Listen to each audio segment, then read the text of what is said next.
colleagues and friends. Thank you for joining us today and welcome to the program. I'm Hui Kai, Head of Content Division at WuXi AppTec. Last year, we launched our rare disease webinar series with focus on science and collaborations for patients.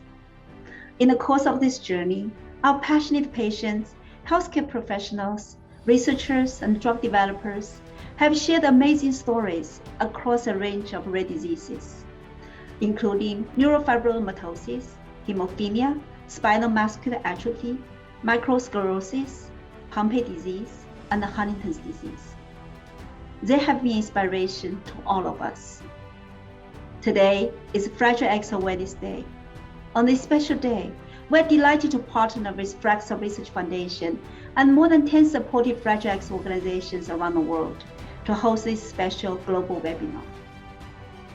Fragile X syndrome is a genetic disorder that is caused by a single gene mutation.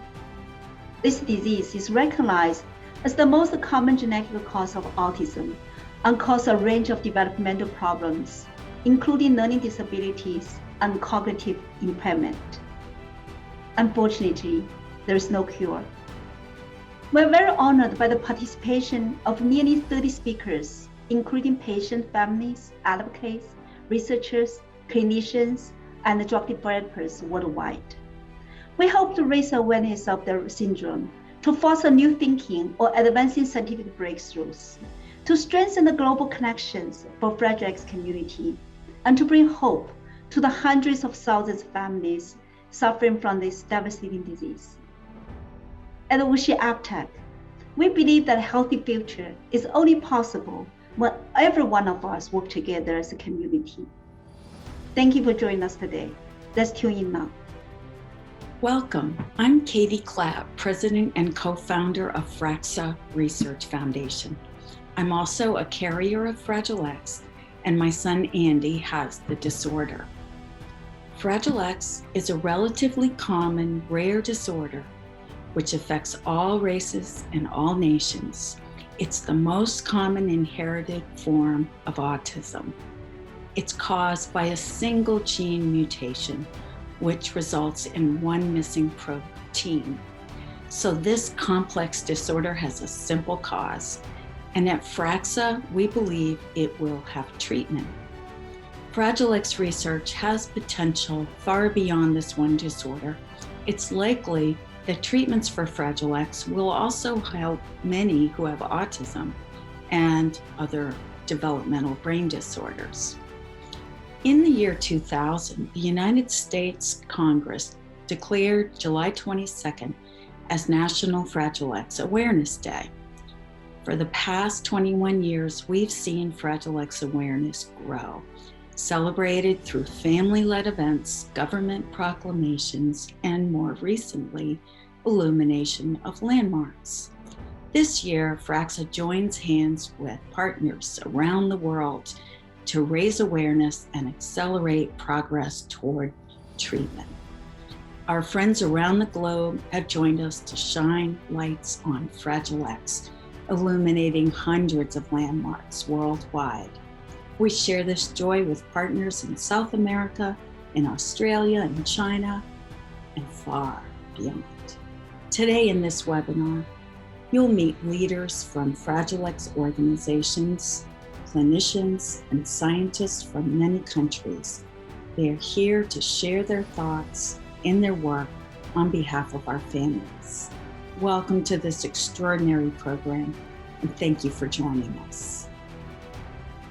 The strength, courage, and positive attitude shown by leaders of Fragile X syndrome and autism patient advocacy groups is truly admirable. Their actions are helping many patients and their families affected by this devastating disease. We welcome these inspiring founders from around the globe to give us an insight into their honorable work. 30 years ago, scientists found the gene that causes Fragile X, but today, families around the world are still searching for hope. FRAXA is the key. FRAXA's mission is to find treatments and ultimately a cure for Fragile X. We funded more than $30 million in biomedical research around the world since 1994. Our partnerships with top universities and biomedical and pharmaceutical companies around the globe are bringing us closer to our goal. Today, we celebrate the global reach of this effort. Thank you for being a part of it. The Autism Science Foundation was founded by parents and physicians working together to support autism research. Our goal is to understand the underlying causes of autism and to develop new treatments that improve the real lives of real people. We provide funds directly to scientists studying autism and work with families to encourage them to participate in research. We strongly believe that research and evidence-based treatments are the greatest gifts we can offer our family members with autism before we find a cure or cures for autism. And we are grateful for your partnership in our efforts. Fragile X Australia has been a family support organisation for over 30 years. We provide information through our helpline, website, social media. Our in-house counsellor provides advocacy, referrals and peer connection support to families. A key challenge in Australia is ensuring that health professionals recognise Fragile X early so that children can receive appropriate treatments as soon as possible. 大家好，我们是北京WuXi X 关爱中心。我们成立的初衷是推动中国WuXi X 的临床研究和提高社会的认知。随着技术的发展，分子检测应用于WuXi X综合征的临床辅助诊断，成为该病的携带者筛查、临床诊断及产前诊断的有效手段。但是，社会大众仍然对此疾病了解较少，很多家庭错过了黄金诊疗时间。我们期待通过本次活动，能与世界各地的同行、机构、团体及医疗单位合作，为推动WuXi X综合征的研究和治疗贡献力量。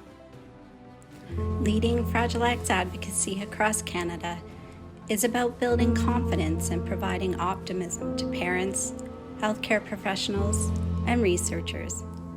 Advocacy is about the achievements of individuals diagnosed with Fragile X, striving for happiness, inclusion, and becoming successful, engaged members of the community.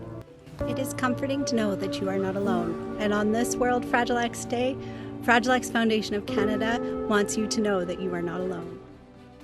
Approximately 1 in 5,000 children around the world have Fragile X syndrome, and that makes it close to 4 lakh individuals in India alone. That's a large number. We can help them. You can help them. Let's spread awareness on Fragile X and make a difference. Sou Sabrina Mujati, idealizadora do programa Eu Digo X do Instituto Buco Quasimodo. Nesta data, 22 de julho, somos representantes de todas as famílias brasileiras da Síndrome do X frágil. É com muito orgulho e felicidade que desenvolvemos pesquisas, mapeamentos, diagnósticos, orientações a respeito dessa comorbidade no Brasil. En el año 1998, un grupo de padres fundó la Asociación Síndrome X Frágil de Argentina. Nuestra misión es dar acogida a las familias que acaban de recibir el diagnóstico, transmitiendo nuestra experiencia. Estamos en contacto con más de 120 familias de todo el país. Difundimos las características del síndrome y organizamos jornadas de actualización con referentes de Estados Unidos y Europa. Nuestro mayor objetivo es lograr la mejor calidad de vida para nuestros hijos. I'm Sans Fraser, and together with Gwen Hedges, we run the Parent Advocacy Group in South Africa. Africa as a continent is totally unaware of Fragile X, and yet in South Africa we have 250,000 people that carry the pre-mutated gene. After receiving the diagnosis 10 years ago of my Fragile X grandson, we've become professional Fragile X investigators and are trying to raise awareness from Cape to Cairo. It's an uphill battle, but as they say here, sterkte, or Hasimba, meaning strength, we will succeed. Hello everyone, my name is Nazita Patadze. I'm a pediatrician and clinic coordinator at Fragile X Center, Medical Georgia in Tbilisi. Our Fragile X story started in 2017 when we conducted a pilot project and tested 250 patients with intellectual disability and autism. In 2020, Fragile X Center was established in Georgia. Soon after, Fragile X Syndrome Georgia, a parent organization, was founded. Our team is actively involved in raising awareness about Fragile X syndrome in Georgia and helping parent organizations to be stronger together. I'm Andrea Lee, Executive Director of Fragile X New Zealand and the parent of a teenager with Fragile X. Fragile X New Zealand is a parent-led charity which has been going for just over 20 years. We offer a free phone support line, a website and social media sites, produce regular e-news and have a team of volunteers as part of a nationwide family support network. We hold workshops and conferences, have annual family gatherings and have an online parent education program, run Fragile X workshops in schools and coordinate a specialist Fragile X clinic. The efforts and motivation of physicians around the world fighting against this disease continues to provide the Fragile X community with hope for a bright future. It's time to hear from some of these top physicians specializing in Fragile X syndrome to discuss how to quickly and accurately diagnose this illness, as well as potentially effective therapies for this disease.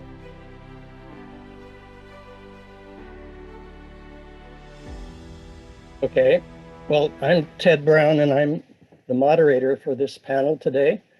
And really, we have the three superstars of Fragile X research with us. They all each are doing great work, and it's really a pleasure to be able to bring them together today and present some information that should be interesting to everybody. I think that maybe the first person we might call on is Liz, who recently had a really spectacular paper published on improving cognition in Fragile X with a new drug. And this is the first trial that I'm aware of where cognition has really been shown to have a change. So maybe Liz, you could give us a little overview of this study and where it's going. Sure. Well, so this trial was a trial of a phosphodiesterase inhibitor that raises cyclic AMP in the brain of individuals with Fragile X syndrome, or really anyone. But patients with Fragile X syndrome have been shown to have a deficit in cyclic AMP production, as have the animal models. And this was something that I discovered back in 1989. And so it's been around a long time, but we didn't have drugs that could target this problem because all the drugs had too much off-target side effects in the body. And so the drug that was developed that we used is a brain-specific phosphodiesterase 4D inhibitor, and so it was able to just work in the brain, and we avoided all the side effects. And we did a small phase 2 trial in which we employed some of the outcome measures that we've developed as a result of the previous failed trials, things like the NIH toolbox, which we've worked extensively with David Hessel to validate for intellectual disability. And really, this is the first trial where we were able to use a good repeatable cognitive measure because we had done the validation and developed it. And then we also had measures, parent report measures of the kinds of behaviors that were important to them, as well as some standard measures of behavior and some of the newer biomarkers that we have developed, like eye tracking and event-related potentials. And this trial, often in phase 2 studies, you see a small signal, but we actually had a statistically significant signal on a number of the subtests of the NIH toolbox, as well as the parents rated specific problems that limited their individual Fragile X's function in both language and daily function. And they rated these as better on the drug versus the placebo, and that corresponded to the improvement in the cognitive function on the toolbox. And we also saw some improvement in ERP biomarker. So to my knowledge, this is the first phase 2 study where we've actually seen a performance-based cognitive measure, a parent-rated measure of function, and a biomarker all improve correspondingly in the same study in a placebo-controlled fashion. So we have great hope for this, but we are going to need to be able to show that this drug improves function in a phase 3 trial before we can move forward. And I really think this trial was successful because of all the work in the whole field that we've done in the past that came out of some of our earlier failed trials, where we understood that we needed better outcome measures and better trial designs. I have many patients chomping at the bit to initiate this study. Yeah, so it's great that it can start to occur at multiple centers throughout the country. And you saw a carryover effect, right? You were going to do it. So a carryover effect with the drug had been seen in the mouse model. We actually had the study design was a crossover design where patients were randomized to drug or placebo, and then they switched over to the opposite. And so they had 3 months in both treatment periods. The company was very interested in understanding whether there was this carryover effect in humans. And we did see it. So of course, all of the primary analyses were based on the first period in the study, but we were able to document the carryover effect in the second period of study. So that was interesting because it really corresponded to the animal work. Great. Craig? Yes, and to add, I think that this success may be specific to the mechanism, but I think what we're alluding to is it may really be specific to the development of the field and the improvement in signal detection. And certainly there have been a number of preclinical studies, primarily in the mouse model, some Drosophila, some other models, of phenotypic rescue, animal improved, phenotype that have not translated into humans. But really the tools and the approach that Liz took with performance-based measures, enrolling males, so sort of, winnowing down the population to have a more homogeneous group enrolled. These are important steps where I think we could be successful, which also makes you think that some of our past large trials may have failed to detect signal in certain populations. Things could have been blurred by placebo response. So I think we're really revisiting what we've done in the past with our new methodology as much as we're exploring new potential mechanisms. We don't want to forget about the girls, because many girls are affected with Fragile X syndrome, and I think they may respond just as well as the males. I think we need to study the girls, but I think that the NIH toolbox, which is a cognitive measure that we didn't have before in other studies, but we will get more data on the NIH toolbox. This is very exciting because it can demonstrate cognitive improvements. Yeah, and I think we do want to study the girls because I have a lot of girls, of course, and I'm sure Craig does. But I think the key is that we want to study them in separate studies because the girls perform differently, and the amount and type of improvement you may see in the girls turns out to be different from the guys. And when we combined them all together, we just increased our scatter and made it harder for us to see results. And I think that's something we've learned over the years and will lead to, better development programs. So trials in both genders, but separate trials, I think is probably going to wind up being the most successful thing, especially targeting cognition.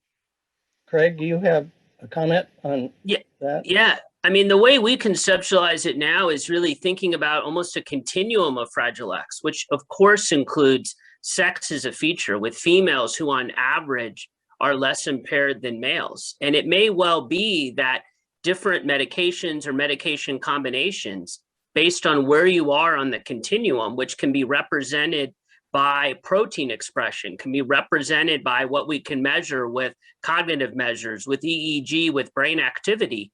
And so, when we talk about Fragile X treatment development now, I think of type 2 diabetes and hemoglobin A1C as an example, where depending on how severe your blood glucose is, you may need insulin or 2 oral meds or 1 oral med that's different. So we're really honing down and refining not only how we detect response, but how we detect who exactly with Fragile X may respond, because Ronnie's absolutely right. Women and girls in Fragile X are extremely important, but should they potentially respond, differently to a particular agent, we have to design our studies to detect that and not blur our signal.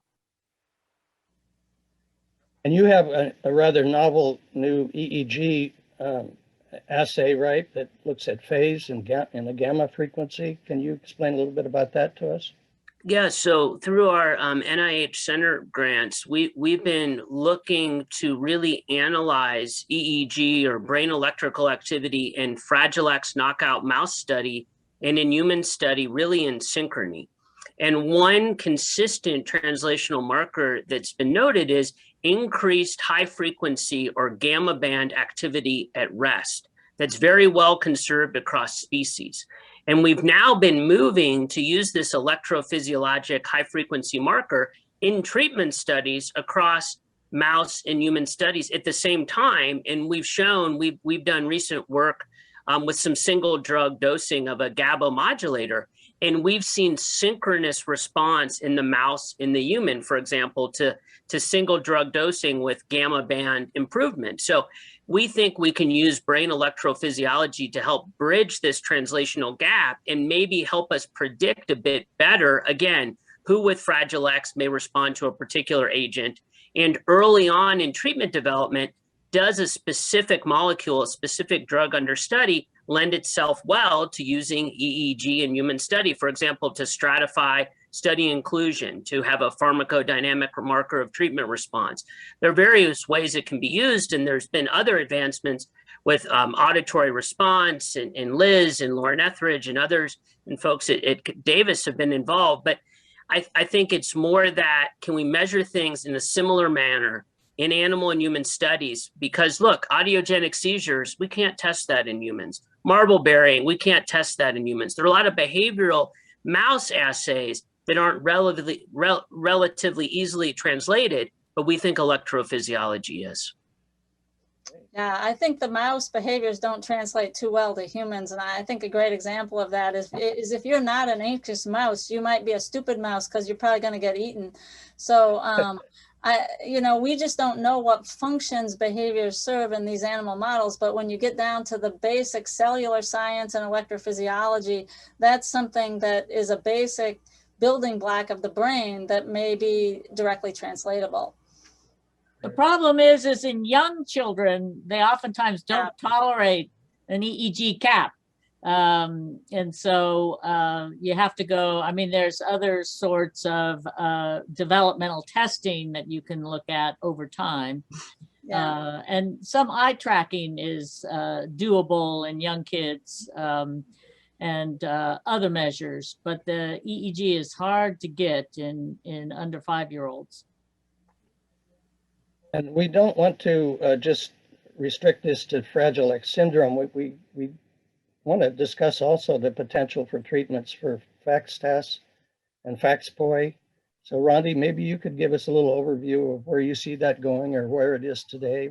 What's yes, we've been in FXTAS, which is the Fragile X associated tremor ataxia syndrome. We definitely need a treatment because this is a neurodegenerative disorder that gets much worse over time in a limited number of older carriers.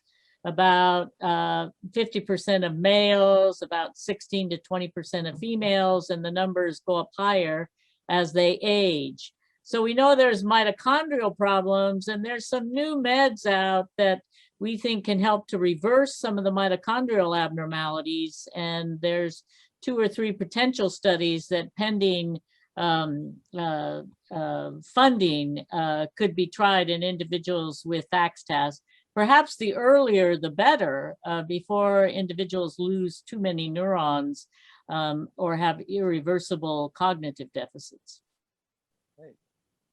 And what about the area of generics or supplements or over-the-counter drugs that might be available? Where do you see that? So we just published a paper that looked at the fibroblasts in individuals from individuals with FXTAS, and sulforaphane, which is a dietary supplement that can have some very positive effects, like turning on the internal NRF2 system. It's an internal antioxidant system that hopefully can reverse oxidative stress and mitochondrial problems. So we'll see in an open label trial whether this is helpful for individuals with FXTAS, and we're just initiating an open label trial now.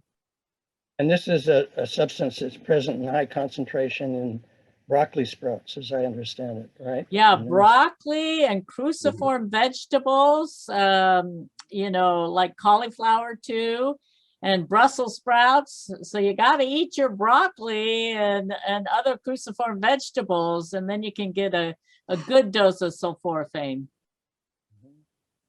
I might ask the question, you know, what do families want? What do the parents and that dealing with their Fragile X children want mostly, and as they get to be adults? How do you see that? Anyone? So we actually have done a couple of big surveys of the family population about what are their biggest problems and what would they like. And when you ask them about symptoms, they in the pediatric population, the families flag anxiety, resolution of anxiety, improvement in the anxiety that's limiting for the patients as their biggest problem. In the older patients, though, cognition really becomes equal to behavior. And I think this is, the patients are growing up and they're no longer in school, and now they can't support themselves. And families really would like the patients to be functional in life and to have enough cognition that they can do something meaningful and have a job. And so that becomes a higher priority for families. The really young families often flag speech because the kids aren't talking yet as something really important to them. Yeah, cognition and behavior, those are top elements. But, you know, a lot of families are very interested in gene therapy, and we're living in an age where, you know, gene therapy for Fragile X may become available in the next few years. So that's very exciting. What form would that take, Rondi? It's either using CRISPR-Cas9 to, you know, fix or replace the gene, or maybe even putting FMRP in a AAV virus, maybe injecting it into the spinal fluid. It's, you know, a lot of different options, but we've seen in, you know, a variety of other disorders where gene therapy is making a difference. So people are getting quite creative about thinking about these interventions for Fragile X. Exciting. Craig, maybe I could ask you about dealing with the FDA, which is an important area that we all face. How do you see this going forward? Yeah, I think advocacy with the FDA is as important, if not more important, than advocacy for funding from places in the United States like the National Institutes of Health and the Centers for Disease Control, because we have to build the understanding of the agency and the EMA in Europe and other regulatory agencies about Fragile X. And the National Fragile X Foundation did organize really a stakeholder-driven PFDD meeting this past spring, which I think was along those ends. And, you know, really what we're up against now is as we've improved our ability to quantify performance. Liz has the great example of cognitive performance, other performance-based measures. How can we put forth those kind of measures as primary outcomes when really tradition in the interpretation of Fragile X at the FDA and the psychiatry branch has been based on observer report and measures such as the aberrant behavior checklist and others, that we've had challenges with their use in Fragile X with large placebo response, lack of specificity to the condition. So I think we're at a real key time in our field of expanding our armamentarium of quantitative outcomes. And that is absolutely going to take agreement and partnership with the FDA to move it forward. I would say absolutely. And I think what's happening is that we have better measures for Fragile X now, but those don't have a long history with the FDA. And many of the standardized cognitive measures were never standardized for people with intellectual disability. They just all fall at the floor, and there's no way to actually measure change with those measures. Yet those are the measures that the FDA has seen in other patient populations that are not as intellectually impaired or are not intellectually impaired at all. And so I think we have work to do all of the validation that is needed to convince the regulators that this is the best measure, as well as trying to help convince them that we have a rare disease and we can't do validation on hundreds of thousands of people. We have to accept validation that's been done on a reasonable sized population, as long as it's well done and shows good scientific correlate with measures that already exist. And what do you think about personalized medicine in the area of Fragile X? And, you know, are the heterogeneity of patients that we see, or children and adults that have the syndrome, how does that affect where the drug studies should be going? Well, I think if we appropriately characterize folks that we're enrolling, we then have the potential to do subgroup analyses by sex, by protein expression, by electrophysiology, by performance. And then I think we'll be successful potentially in these subgroups, a third, 40, 50, 25% at a time. I think this is the direction we're going. But if we don't determine in early phase studies who may best respond, I think we're really still at risk in phase 3 of blurring the picture in the analysis. What about drug combinations? Do you think we'll be seeing that more and more, or is that going to be necessary? That's what happens clinically.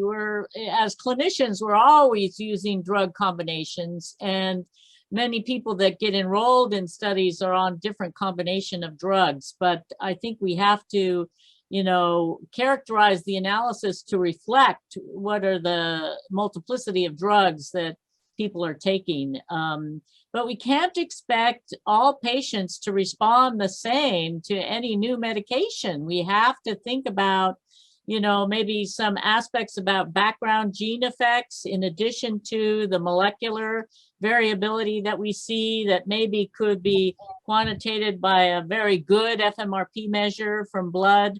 You know, I think the subgroup analysis that Craig talked about is really important to think about, particularly with multiple meds on board before they do the study. Yeah, I mean, I think these things are critical, but also when you think about all of the things that FMRP does in cells, it's got there are a lot of potential mechanisms to target. So one would think, kind of like cancer, you know, usually you're not going to treat a tumor with one medication. You're going to need multiple medications to actually target all the pieces of what FMRP does. And one piece or another of that may be more important in different patients. And so all the characterization possible, as well as options for different patients to respond to different medications, and options to build upon what medication we know works for a certain category of medications and add something else to improve functioning further. I think it's a lot like, you know, building cancer chemotherapy, where you get something that works and then you add another thing onto it and you gradually make Fragile X a treatable disease. I mean, from a standpoint of mechanism, because we already do treat the disease. We treat the symptoms of the disease, but making the core problem a treatable disease by adding one thing to another over the years, I think is going to be the way we're going to need to go. People need to think that FMRP is really a mother controlling protein that controls a lot of different, you know, translation, but also it may be lowered in other forms of autism and other neurodevelopmental disorders. It's found to be low even in schizophrenia. So the targeted treatments that we develop for Fragile X may be helpful for many other disorders too, but it is a really important protein. Right. And what about the role of CBD? I know there was a recent study that you've all been involved with that's, I guess, going to be continued on another phase 3 trial. What would you say about this role, Rhonda? We all like CBD. So CBD, you know, a lot of families just get it through the internet, you know, at a hemp website or organic, or, you know, whether there's more CBD than THC in the preparation. And the, you know, most recent control trial of a topical ointment preparation showed benefit in those that had a full mutation that was fully methylated. So there, the division of the patients in terms of characterizing what their methylation status was very important to show benefit. So the most affected that had a full mutation that was fully methylated responded the best.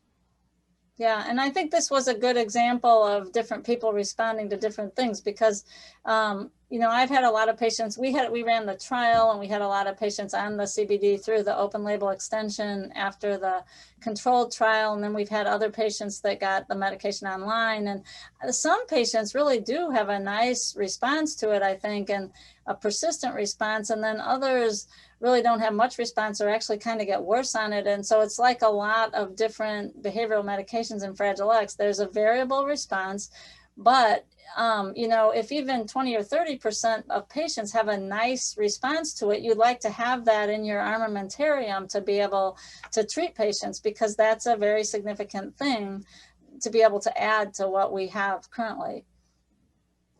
Can also help the mothers too.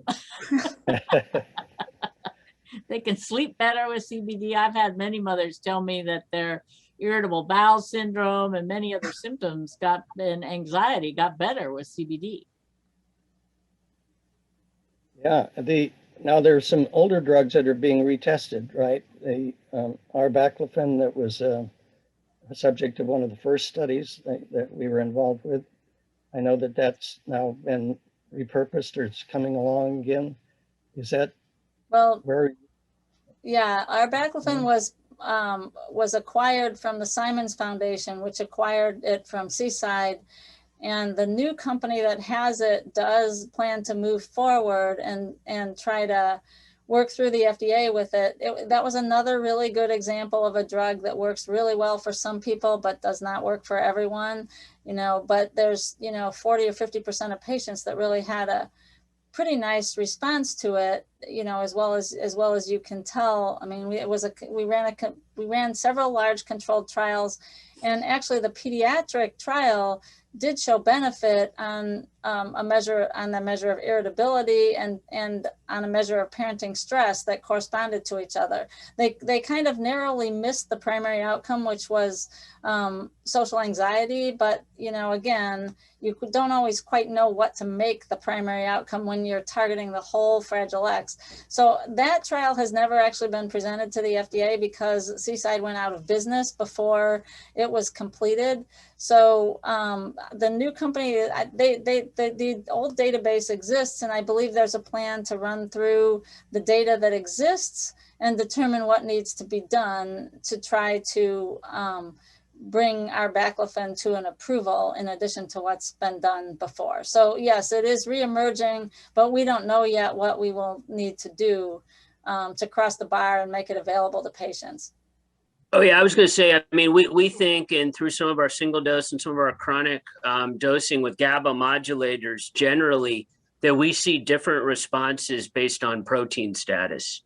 So, you know, for example, females that are making below average, but readily discernible, very low protein males, zero protein males. So we think that, you know, molecular status will aid us in parsing our interpretation of GABA modulation and potentially other small molecules in Fragile X to sort of personalize or link, you know, the subgroups that are best responding. And I think that's been a common theme of this discussion, that, you know, we've had potentially success in the past that was married to, you know, within the same trial with those who were not responding. And I think now we're really beyond that through our ability to characterize the patient populations better. Yeah, I've had several families that told me that arbaclofen was the best drug that their child has ever been on. Oh yeah. We have families who are still pining for that drug, and they come into the clinic and they're like, what's happening?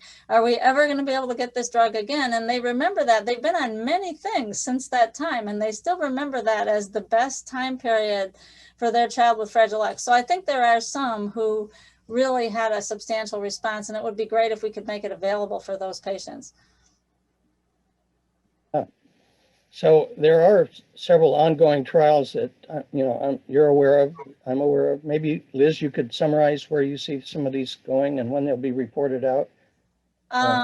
Well, right now, so the CBD process is ongoing with a new trial, because since the response was only in the fully methylated patients, the FDA wants a replication of that. And so the company is doing another trial.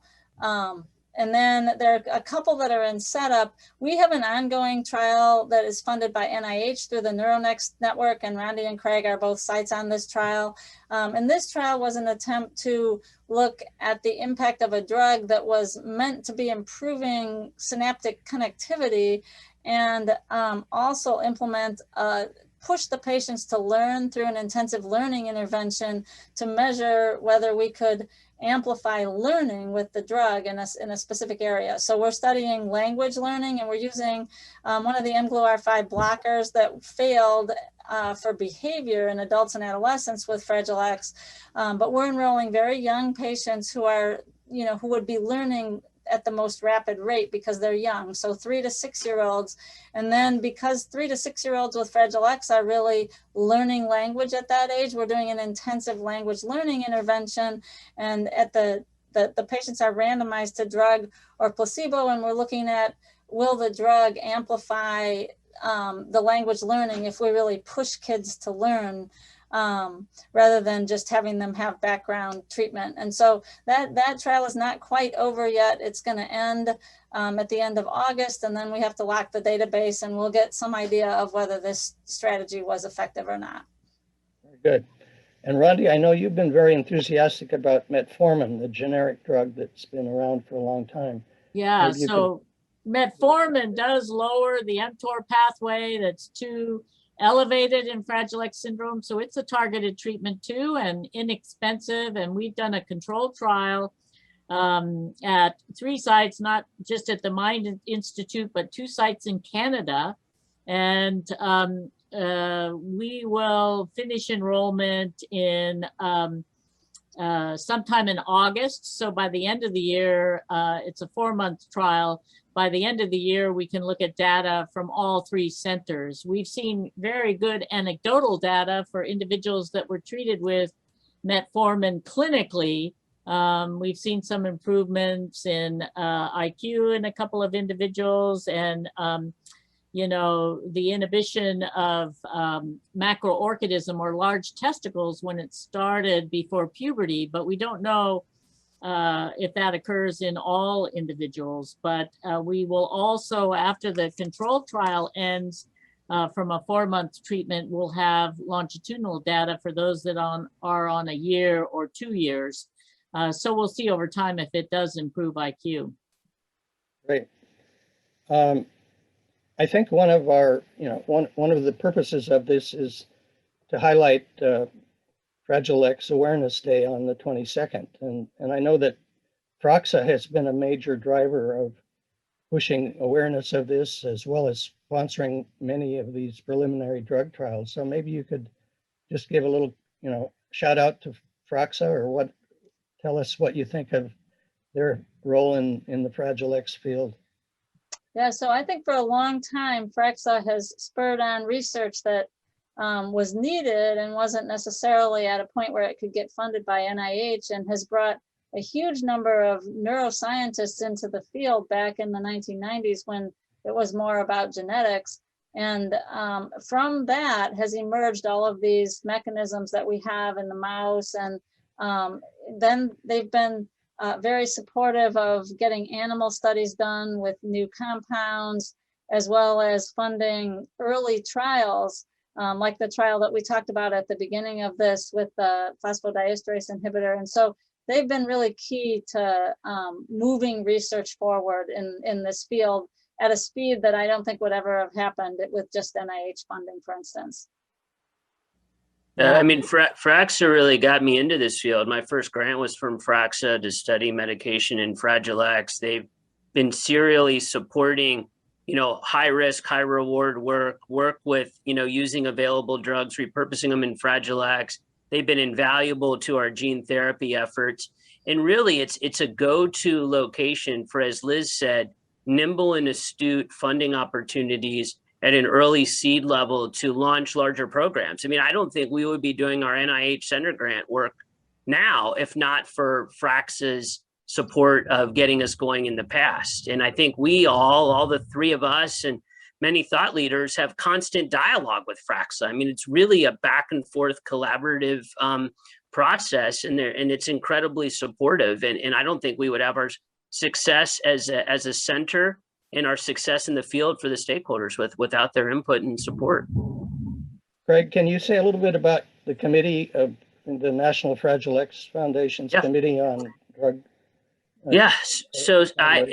Several years ago now, the National Fragile X Foundation put together a clinical trials committee that I've been lucky enough to chair, and Liz and Rondi and many others are members. And we really exist to support treatment development broadly in the field. So we're available to advise, provide consultation to industry, to academics, to anyone to try to improve and inform from the earliest stages of drug and treatment development to improve things like signal detection, thinking about outcome measures, population enrollment. A lot of things we've talked about today in detail are available from that committee, and our partnership with the National Fragile X Foundation to bring various stakeholders together with thought leaders, because we all want to de-risk and see success. So I think the foundation was really forward thinking in coming up with a mechanism to bring thought leaders and stakeholders together so we can have an advisory role, hopefully sooner rather than later. And that's what we've learned, and that's what the committee is available for, to support all comers. I think the National Fragile X Foundation has done a wonderful job in every other year international conferences and establishing Fragile X clinics throughout the country, but also internationally. So it's the international conferences, which have typically taken place in the US and maybe in the future may take place in other countries, but it's been marvelous to bring families and parents and therapists of all different types, special education teachers, speech and language, OT therapists, together with basic scientists, so that families and scientists can intermingle, share ideas, and talk about advances. So this is a great conference if you haven't been to one yet. Great. We all have good and bad days, but for Fragile X patients, the normal daily tasks can often become more challenging. Let us introduce you to some inspiring children who are facing the effects of Fragile X syndrome daily.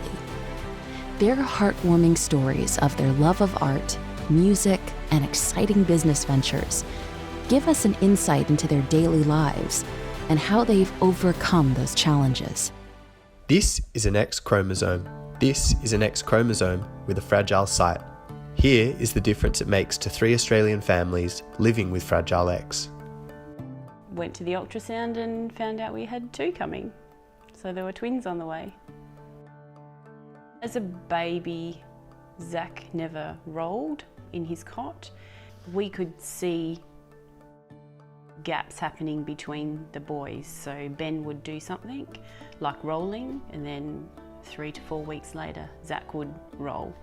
Ben could sit, and it became months before Zach could sit quite strongly, I guess. So at 11 months of age, we went to our clinic nurse for a regular checkup, and she referred us on because the milestones weren't being met. I had Zach in 1996. Oh, as a newborn baby, he was beautiful. He did all the cooing and all that kind of stuff. He had a few issues with feeding, so he was tongue-tied. But other than that, he was a beautiful little baby. I had Noah in 1999, and at that time we knew there was something happening with Zach. Zach was having some therapies and things.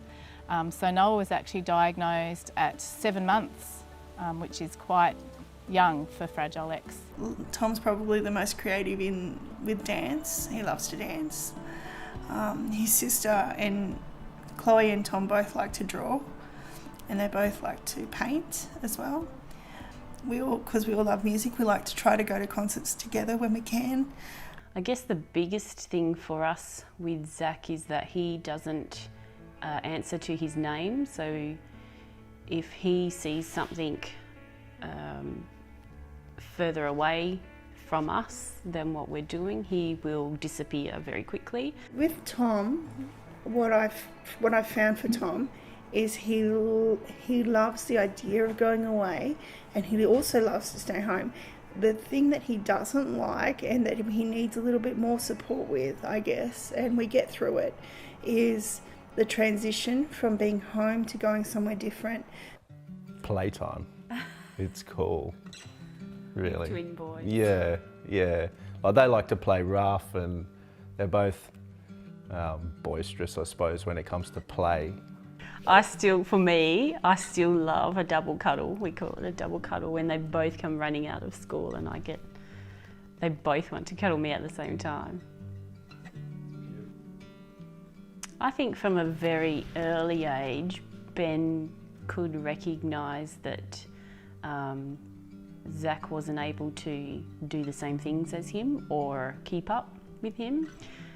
So he almost wanted his mate, his little brother, to keep up with him. So he was helping him at such an early age. He's a great person to know. He's got so much to offer to the world, and he's just super cheeky, he's super funny, and he's just a delight to be around. If anyone gets to know him, they get to know Tom is more of a complex person than just somebody with Fragile X syndrome. That's a part of who he is, but it doesn't define him. What defines him is his love of music, his love of his family, his love of cooking, his love of art, his love of life is what defines him rather than anything else. So when Zach was 17, he told me he wanted to have his own business, and he drew up a blueprint plan of what that looked like. Home support purchased Groovy Mood food from us, and they run it as a business, making and selling gelato at fairs and markets. And they now have, I think, 14 young people with a disability, all making and selling the gelato. Groovy Mood food proved that Zach has awesome skills and talents that have a valuable place in our community.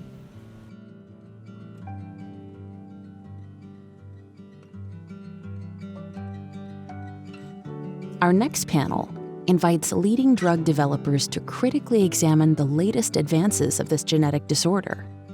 Let's dive deeper into the conversation as we explore the new directions in Fragile X syndrome therapeutics and ask, how soon can we have the first effective treatment?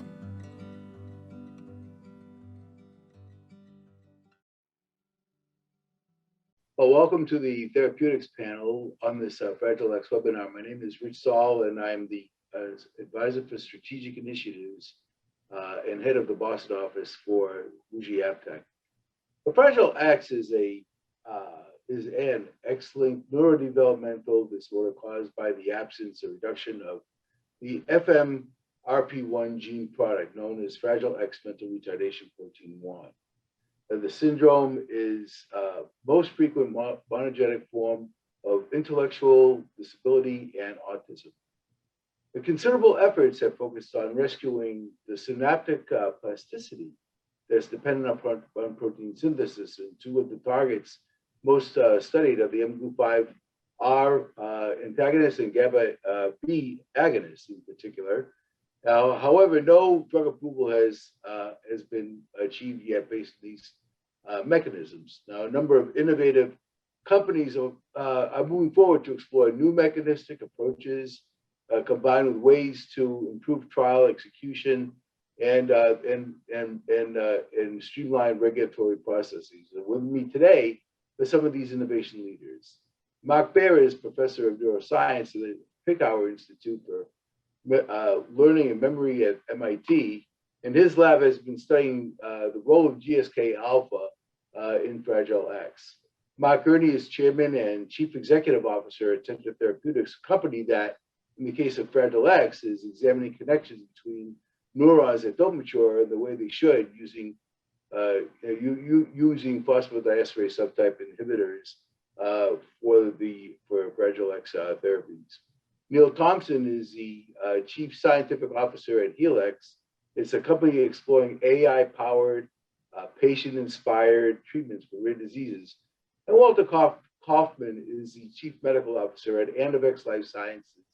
Anavex is examining the signaling receptor agonism for the treatment of Fragile X syndrome. And finally, Charles Large, the Chief Executive Officer at Tiffany Therapeutics, said the company is examining ion channel modulators for Fragile X syndrome treatment. I'd like to start with Mark. And how has our understanding of the core pathophysiology changed over the last 10 to 20 years? Well, when I joined the field in the late 90s, I would say the situation was that the gene had been identified, some of the functions of the protein had been discerned, an animal model was available which was showing some changes in neuronal structure and also in the status of inhibition in the brain. And so that was sort of the initial state at the time. With respect to developing medicines, I don't think there was much hope that a medical treatment could be devised that would correct core pathophysiology of the disease. Rather, we were confronted with symptoms of the disease like irritability and anxiety that could be potentially controlled or ameliorated in a palliative way. I think the picture changed quite dramatically early in the noughts, 2002 and onward, with the discovery that many of the features of Fragile X syndrome could be accounted for by altered regulation of protein synthesis in neurons. That was one side of the coin. The other side of the coin was that there were specific neurotransmitter receptors and signaling mechanisms that control neuronal protein synthesis in a significant way. And so suddenly we had the prospect that we could develop a disease-modifying treatment based on restoring the normal balance of protein synthesis in the brains of those affected with Fragile X. This idea initially, of course, was wildly speculative, but it was quickly validated in animal studies, both using the mouse model of Fragile X and also zebrafish models and fruit fly models of Fragile X, showing an evolutionary conservation of this mechanism. So it was this insight that led to a lot of efforts in translating to the clinic, particularly developing the mGluR5 receptor inhibitors, mGluR5 being the glutamate receptor that triggers protein synthesis in neurons. As this story was progressing, we were beginning to fill in some of the other key functions of the FMRP protein. So it not only is a regulator of protein synthesis, but it also through direct protein-protein interactions can regulate the excitability of neurons through modulation of ion channels. And it's also, of course, been recognized for a long time that brain development in the absence of FMRP can alter the wiring of the brain such that the ratio of excitation to inhibition is altered, it's increased. So this gave a couple of different paths that one could take to develop disease-modifying therapies. One being specific modulation of ion channels that are affected by the loss of FMRP. And the other is more of a general approach of rebalancing this ratio of excitation to inhibition. So there's been a lot of progress over the last 20 years, and I think we have a lot of shots on goal. It's wonderful. So, Walter, what are some of the key learnings that are informing our approach to Factor X today? So if we cover the same period of last 20 years, on one hand, the clinical field was expanding the knowledge about the clinical phenotype and the genetics, particularly with focus on diagnosis of Fragile X syndrome. The first national history study was developed. So from a very compartmentalized approach to studying the phenotype from the perspective of autism, ADHD was much more integrated. And at the same time, because the trials were ongoing, there was a period of evaluation of all the components which are needed for developing new therapeutics.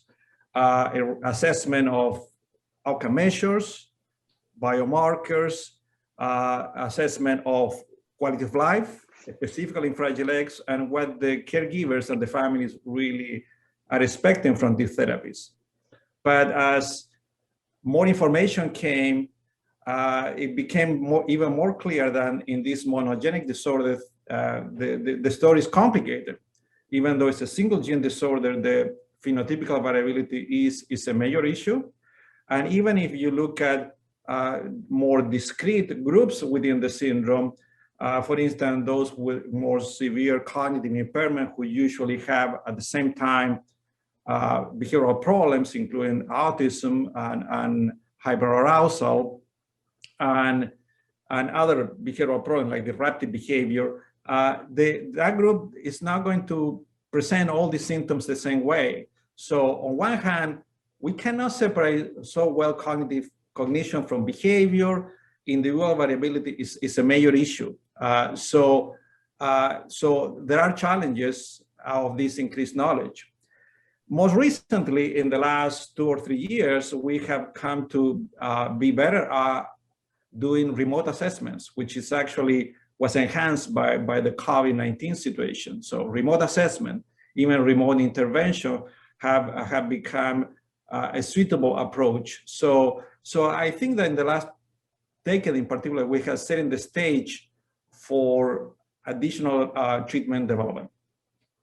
There was a question from the audience that we received regarding the future of mGlu5 antagonists, and should we be more, let's say, aggressive about targeting this work at younger ages, or enriching samples for methylation status, something of that nature?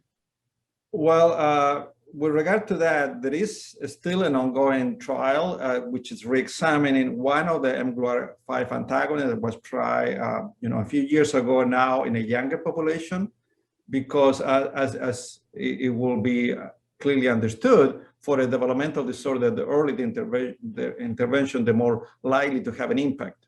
So that trial is ongoing, is about to finish, and interestingly, that trial is also addressing a number of issues with potential implication for multiple other drug development and multiple other therapies, such as testing of outcome measures and biomarkers and combination therapies, because that particular study is a combination of a language intervention and drug treatment.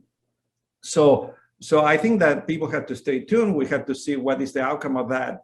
Now, with regard to methylation, which started with mGlu5 antagonists, it keeps coming back as a story, and it's a puzzling one for many of us, because, as you know, only about 60% of those with Fragile X has a complete methylation in blood cells, essentially lymphocytes.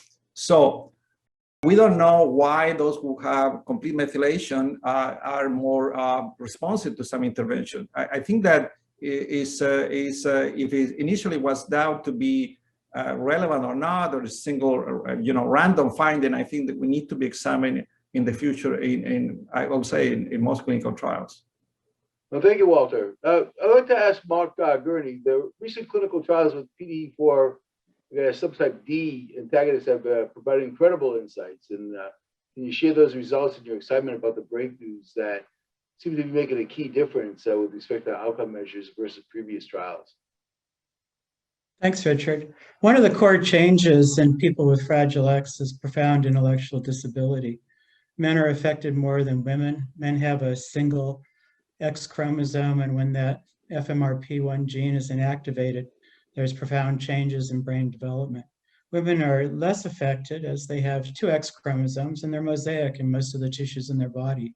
So they can have a relatively normal brain development if the mutant chromosome is inactivated and the wild type chromosome is active, and profound intellectual disability if the opposite is true, if the good chromosome is inactivated and the mutant chromosome is active.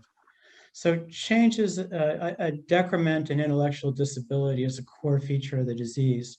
In males, the average IQ is 40 to 50, and this is limiting in terms of the ability of the patient to live independently or even to live with assistance in an institutional setting. So one of the initial biochemical changes that was reported in patients with Fragile X was a change in cyclic AMP, a decrease in cyclic AMP. And cyclic AMP is an important signaling molecule in pathways for neuroplasticity that allow neurons to make connections and store both short-term and long-term memories. So the initial observation of the decrease in cyclic AMP was made by Dr. Elizabeth Berry-Kravis, who's now a professor of pediatric neurology at Rush University Medical Center in Chicago. And what Dr. Berry-Kravis showed was that cyclic AMP was decreased in the tissues that she sampled. And she showed that prior to the identification and cloning of the FMR1 gene. So this is a bedside to bench translational program, because after the gene was cloned and the Drosophila, the fruit fly and mouse models of Fragile X were developed, it was found that there was a decrease in cyclic AMP in both of those animal models. So we've developed a compound, BPN 14770, that targets a phosphodiesterase known as PDE4D, which increases cyclic AMP in the brain.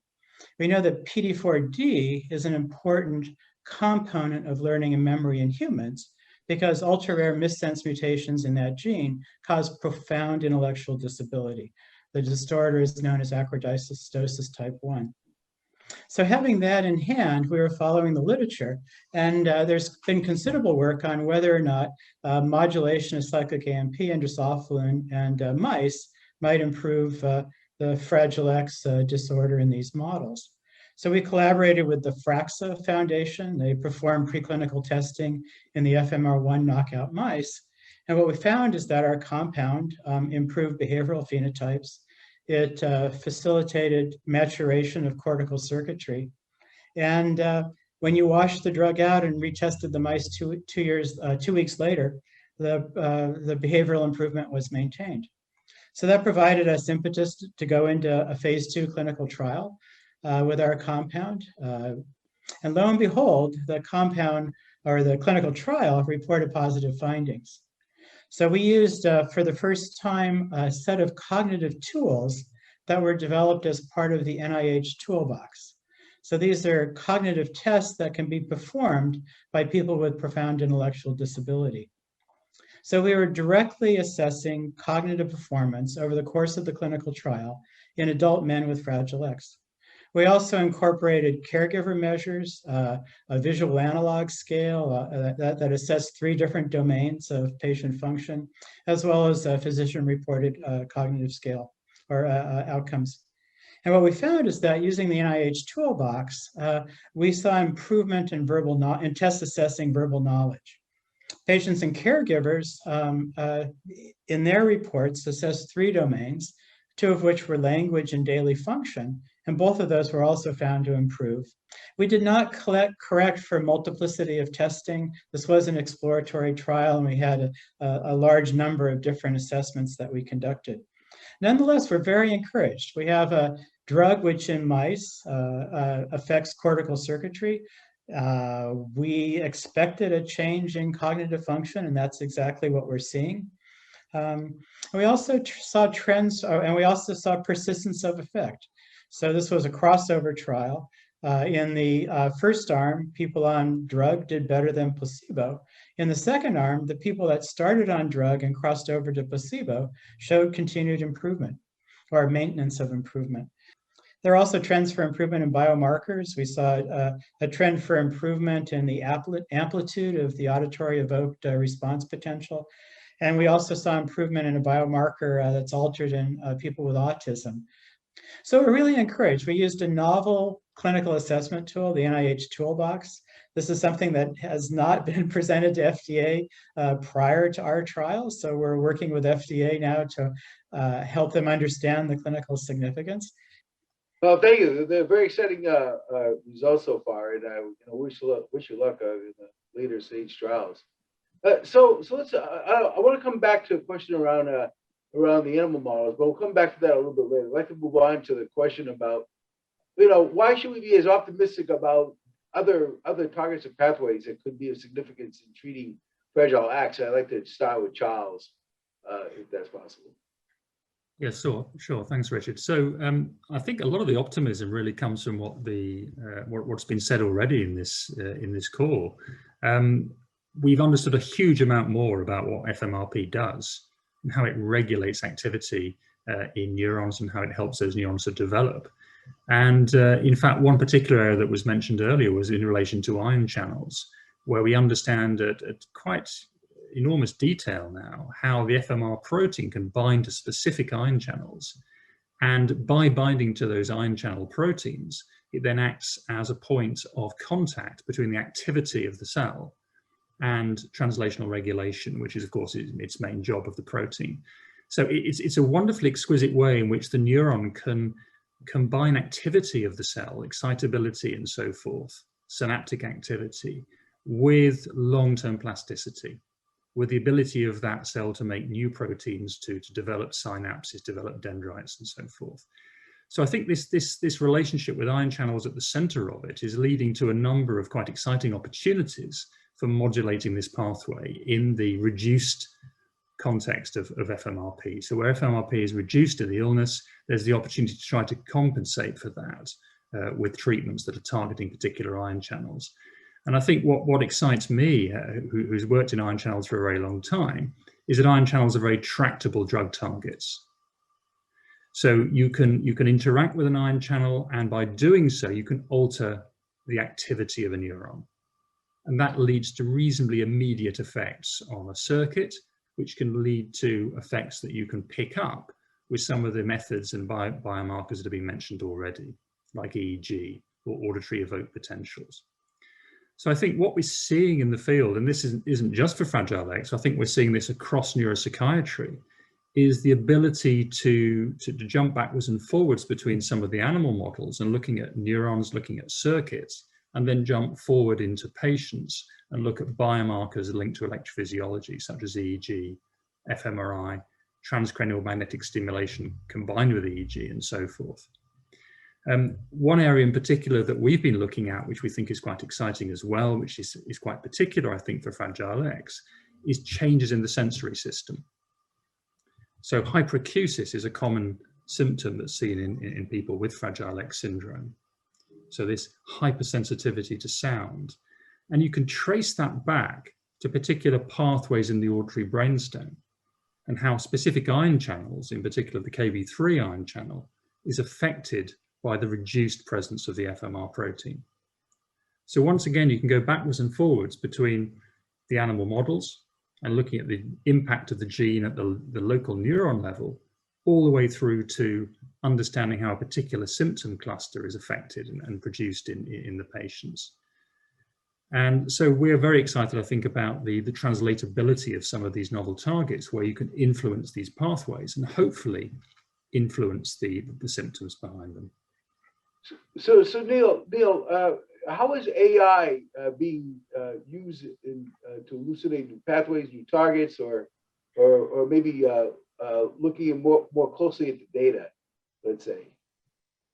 Yeah, thank you, Richard. So I think the discussion so far today has really highlighted how even a single gene defect can lead to a very complex biology.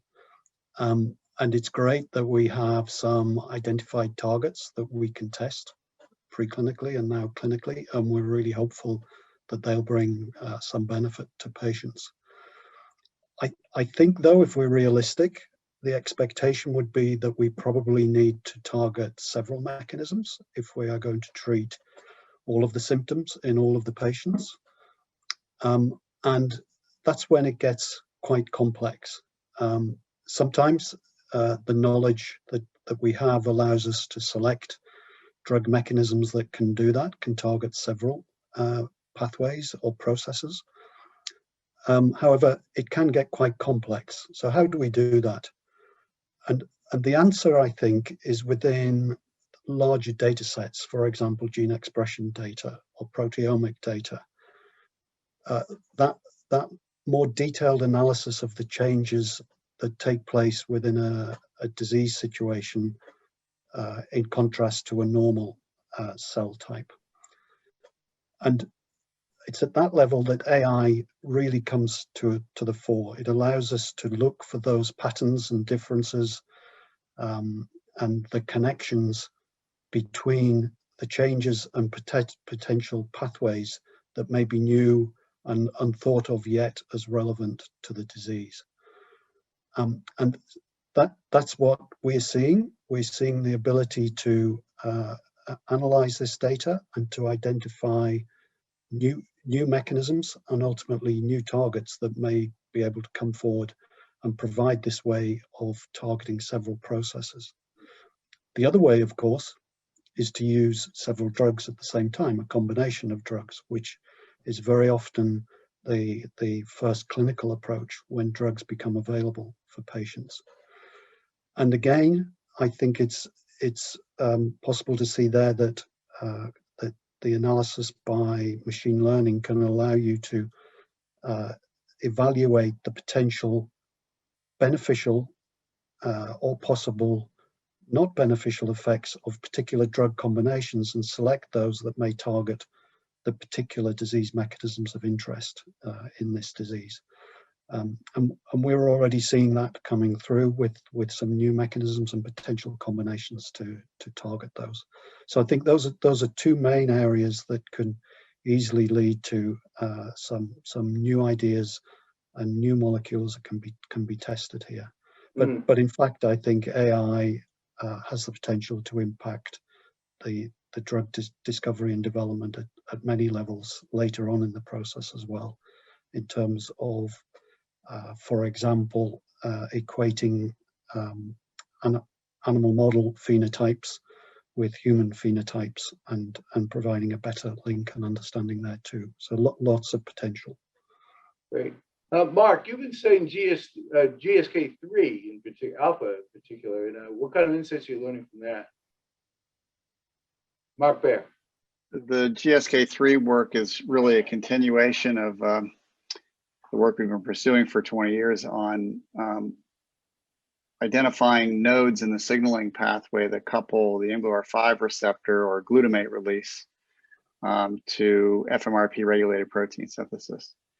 So we've been working our way down the path inside the cell and looking at key regulators. GSK3 happens to be one of those.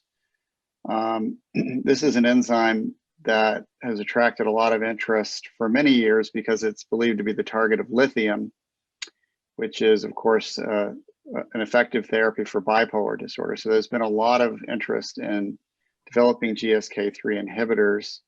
Unfortunately, the selective inhibitors that have been developed have the terrible side effect of promoting tumor growth.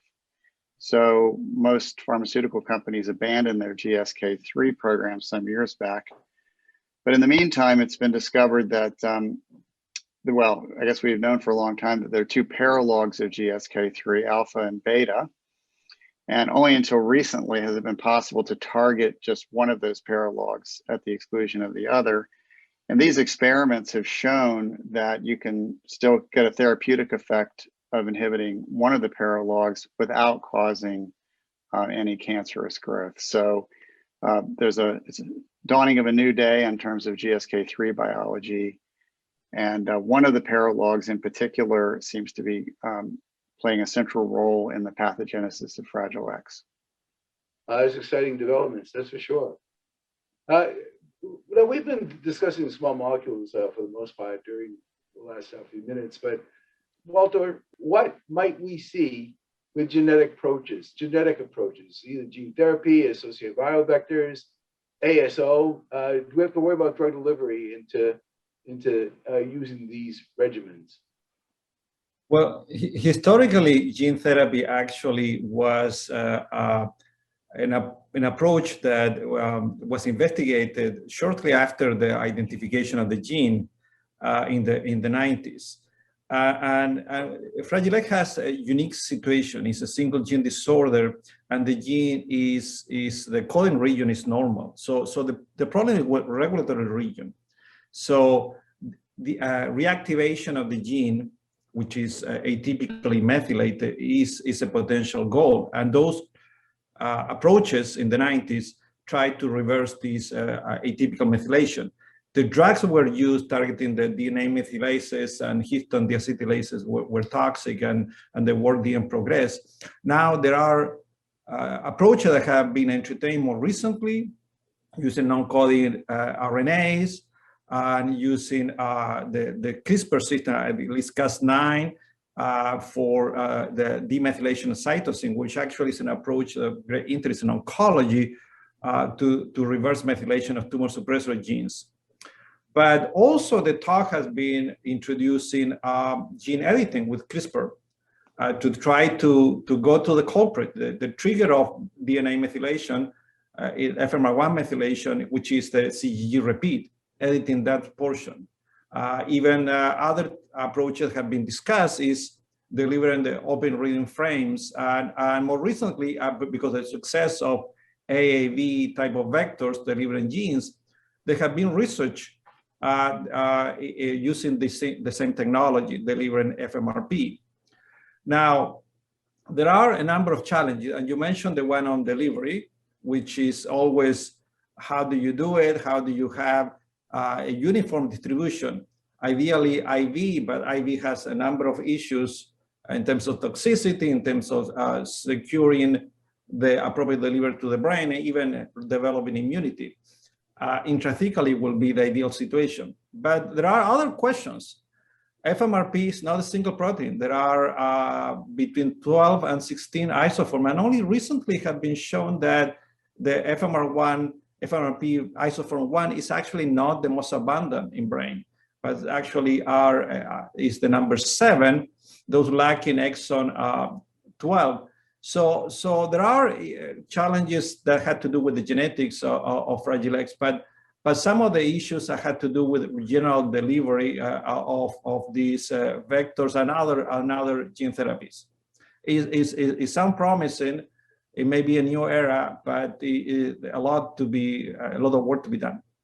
There's a question from the audience that asks about reversing deficits. Is it possible to reverse the deficits or simply improve upon existing deterioration with FMRP gene silencing? Right. Or anybody. Yeah.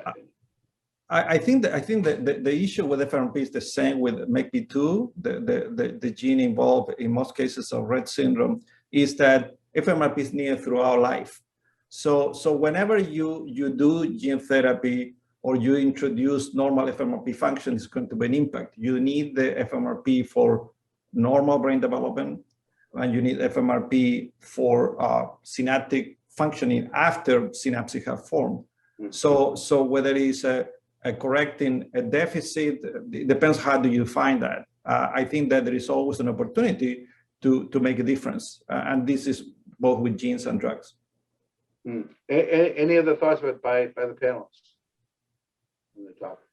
I would second what Walter said. I mean, I think conceptually we think about Fragile X as a derailment of brain development, and of course, the earlier we could intervene, the better will be the outcome. But it's also clear that in some ways you can view it as a metabolic brain disease, that we have the opportunity to correct altered physiology acutely. Well, for example, as Mark Gurney was referring to in the case of the PDE4 inhibitors in adult males with Fragile X. So there's a lot of potential to improve the course of the disease, even with late intervention. Do we have a handle on the timing of intervention? I mean, we kind of globally think that earlier is better, but is there a critical time for any one approach or technology that might be used where it will be most effective? I don't know if there's any thoughts by the panelists on that. Maybe Mark Baer or Mark Green. Well, I can say that very recent animal studies have shown, I mean, it's quite extraordinary finding that a brief period of treatment around adolescence in the animal models is sufficient to correct cognitive deficits that are then tested many months later. So I'm thinking in particular the work of Peter Kine's lab, but we've also recently completed experiments in my lab showing the same thing. More work needs to be done to pinpoint that critical time window, but it can be fairly brief. So less than a week of treatment in an animal model can be enough to set things in a good way and see benefits many months later. Okay, any other thoughts? Yeah, if I may respond as well. I think Yeah. very generally in terms of patients and their caregivers, children and adolescents are in a learning environment. They're still in school. They have teachers. They're being pressed to learn. Adults, by and large, are not in a learning environment or not in the same type of learning environment. So I think the expectation is that for drugs that might improve cognition, there would be a better response in an environment that's promoting learning and memory. You know, older patients, it's been described to me that they get in a rut. That doesn't mean when you're an adult, you're not learning. We're all learning today as we're sitting on this panel and listening to each other's contributions. But I think in general, if you were to explore that question with with the clinicians or clinical advisors, they would advise that we should be doing studies in children. Yeah, if I can add, as a clinician, I think that the analogy is early intervention. You start early intervention between ages of 1 and 2 when you notice neurodevelopmental delay, and probably that's the critical window to intervene with any type of therapy. Now, it haven't been in panels of discussion with the FDA about gene therapy. And this is a road that is being paved as we drive. They are aware that gene therapy in neurodevelopmental disorder has to be early. Otherwise, the impact is going to be minimized, and all the balance between risk benefits not going to be favorable. So definitely, we had to do intervention early. When is early enough to have the appropriate balance between safety and efficacy? That's the big question. I think that is the fundamental question for gene therapy, but it's also for drug treatments. So I like to ask. I think that there's an area of research looking at the critical window of brain development, which I think is very important here. That obviously happens from birth through to the age of about 2 or 3. And that critical window of plasticity and brain development has certain triggers to actually close it. One of those could be the FMRP protein. So I think there's a lot of interest and research still to be done as to how FMRP influences the critical window, and particularly how it affects the activity of GABA interneurons, which also seem to be critical to determining plasticity in the early developing brain. So I think certainly part of the research that we've been doing with Takeo Hench at Harvard is understanding how this process happens and how particular ion channels again and how FMRP might be involved. And I know that Takeo Hench has been exploring this in the context also of Rett syndrome with some very interesting results. I want to come back to the translational model, the FMRP1 model, just for a moment. I mean, it's essentially all drugs go through the model, basically. But what have we learned about the model in terms of what it tells us and what it does not tell us? Now they're going back to this question also about timing and intervention. What can we learn from the model, and how can we? Is there meaningful data that we can get from the model, either with respect to its translatability or timing and intervention? I'd like maybe for Mark to comment. I think the largest challenges with animal models is they're animals. So now that we've cloned a number of different human disease genes, and we can alter them in mice in ways that are similar to the change in humans, we have models now of Alzheimer's, models of ALS, models of Fragile X, models of Huntington disease. We have many more compounds that have cured mice than have ever shown clinical benefit in humans. So the challenge is we need to understand how mouse biology is influencing the phenotype. So in the case of Fragile X, we are interested in cyclic AMP, and that derives from an initial observation in patient tissues that there's a change in cyclic AMP. As Dr. Barra was describing, in the mice, there's dysregulated protein synthesis in the brain. A physician scientist at the NIMH, Dr. Carolyn Beebe Smith, has tried valiantly to show that there's dysregulated protein synthesis in people with Fragile X, and not so far succeeded. So it's really challenging. We have many more compounds that are active in mice than are showing clinical benefit in humans. Yeah, Mark Bear, you want to comment at all? And then well, in defense of the animals, I guess what has impressed me has been the evolutionary conservation of the pathophysiology and treatment response. So we're not talking just mice, we're talking about mice and rats, which are separated by tens of millions of years of evolution, and fruit flies, which even more separation, and zebrafish. So that gives me confidence, frankly, that we have a shared pathophysiology. And with respect to Carolyn Smith's results in humans, that those are heroic studies. And there are certainly human-derived tissues that show altered protein synthesis regulation, including neurons. So I'd say that I wouldn't put too much weight on a negative finding in that regard. My feeling is that the trap that we have fallen into, at least in neuropsychiatry, is trying to map the presentation of a phenotype in a mouse onto a human. And so we can be pointing in the wrong direction in the sense that a pathophysiology expressed in a mice may be expressed completely differently in a human. And so we may be misled in what measurements we choose to take to measure a benefit. So that's where I think is the disconnect. I think the mouse studies give us confidence. We're looking in a good we're looking at a good mechanism. The question is, how will we detect the benefit by targeting that mechanism? And that's a big challenge. Yeah. So Neil, have you looked at the mouse at all? All the data that's been accumulated over all these years. Have you been able to look at that to see how you might be able to, leverage that to find these novel drugs? Yeah, so this is a continuing issue, I think, in many diseases where the model, there's no characterization of drugs that have gone from the model, sufficient drugs that have gone from the model through to the patient to link effects. And obviously one way around that is to compare data sets with animals and humans. There's some limitation here because, of course, the ideal tissue to get that data from would be the relevant parts of the brain, and that's a really tricky thing to do.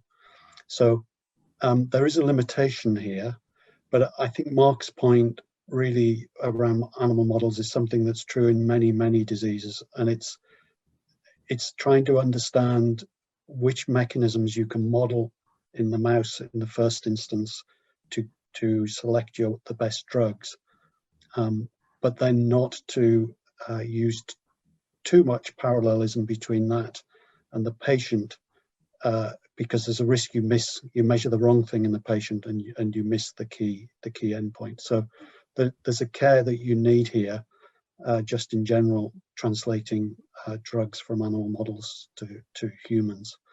And I think the more, one of the gaps we have here is just data in general around that comparison. And obviously there's a lot of great ongoing work that will hopefully fill this, but there is a challenge there. Okay, thanks. Thank you. I'd like to move on to what can we learn from other diseases in terms of application to the FXS community. So I'd like to start that question with Charles, please. Yeah, sure. And just before I answer that, just coming back to the question of the animal model, which I think is also relevant when you're thinking about other diseases, because I think, as Neil said there, we haven't just been using animal models for Fragile X, we've been using them across a whole range of diseases, of course, particularly in the CNS, which I think is where some of the issues come in terms of the translatability. So, one of the key things that you also have to make sure you're doing when you're translating from the animal model to the human is making sure that the same concentrations of drug are actually being achieved from one to the other. And I think this is often where we make a mistake. We do a sort of single dose study in a mouse, and then we, of course, can't achieve those concentrations in the human for whatever reason. And then we're surprised when we don't get the same effects. So I think translation of the pharmacokinetics is also an extremely important lesson for us. But coming back to the question of what other disease areas should we be looking at? Well, I think one in particular, which I know the field has paid a lot of attention to, is of course in the areas of epilepsy, in particular genetic epilepsies. So some of the rare genetic epilepsies, which are caused by single gene mutations, but give rise to quite diverse phenotypes and syndromes in pediatric and adult onset conditions, I think can teach us an awful lot. Because there, I think the epilepsy field has had a whole armory of different drugs to throw at these indications. And they're beginning to understand how to use that armory of different drugs, and also which ones simply don't work. So for example, in disorders like genetic myoclonic epilepsy, a lot of the standard anticonvulsant drugs simply don't work because they're not targeting the mechanisms behind the myoclonus. And so I think in that case, we've learned an awful lot, again, from the mouse models, but also from just understanding the basic pathophysiology that leads up from the original genetic defect. And I think the way that the epilepsy field is going is to concentrate much more now, not on syndromes linked to genes, but on particular pathophysiologies, and try and treat those pathophysiologies rather than treat specific genetic syndromes. And that, I think, is being seen as being likely to be more successful in the near term. Moving on to groups that help catalyze discovery and development of new drugs, can you talk about how the advocacy groups have been playing a role in this regard? And I open this floor up to I'll start with Mark Kearney first, and then ask others to chime in. Thank you, Richard. In the US, the Food and Drug Administration has opened a path for direct communication with patient advocacy groups. It's known as a patient-focused drug development meeting, and each disease is granted one PFDD meeting with FDA. So the National Fragile X Foundation in the US recently held a PFDD in February with FDA. The PFDD is a forum for physician researchers, families, and in some cases patients to directly engage with FDA staff. The outcome was of that meeting was quite moving. Anxiety and cognition are recognized and reported by the patients and the families as the two key issues for people with Fragile X. Anxiety is a terrible problem in people with Fragile X. It impacts their ability to go to school, to be in a learning environment, their interactions with their community. As they age and males go through puberty, the anxiety can drive aggression towards the family, and in some cases that may require intervention from outside the home.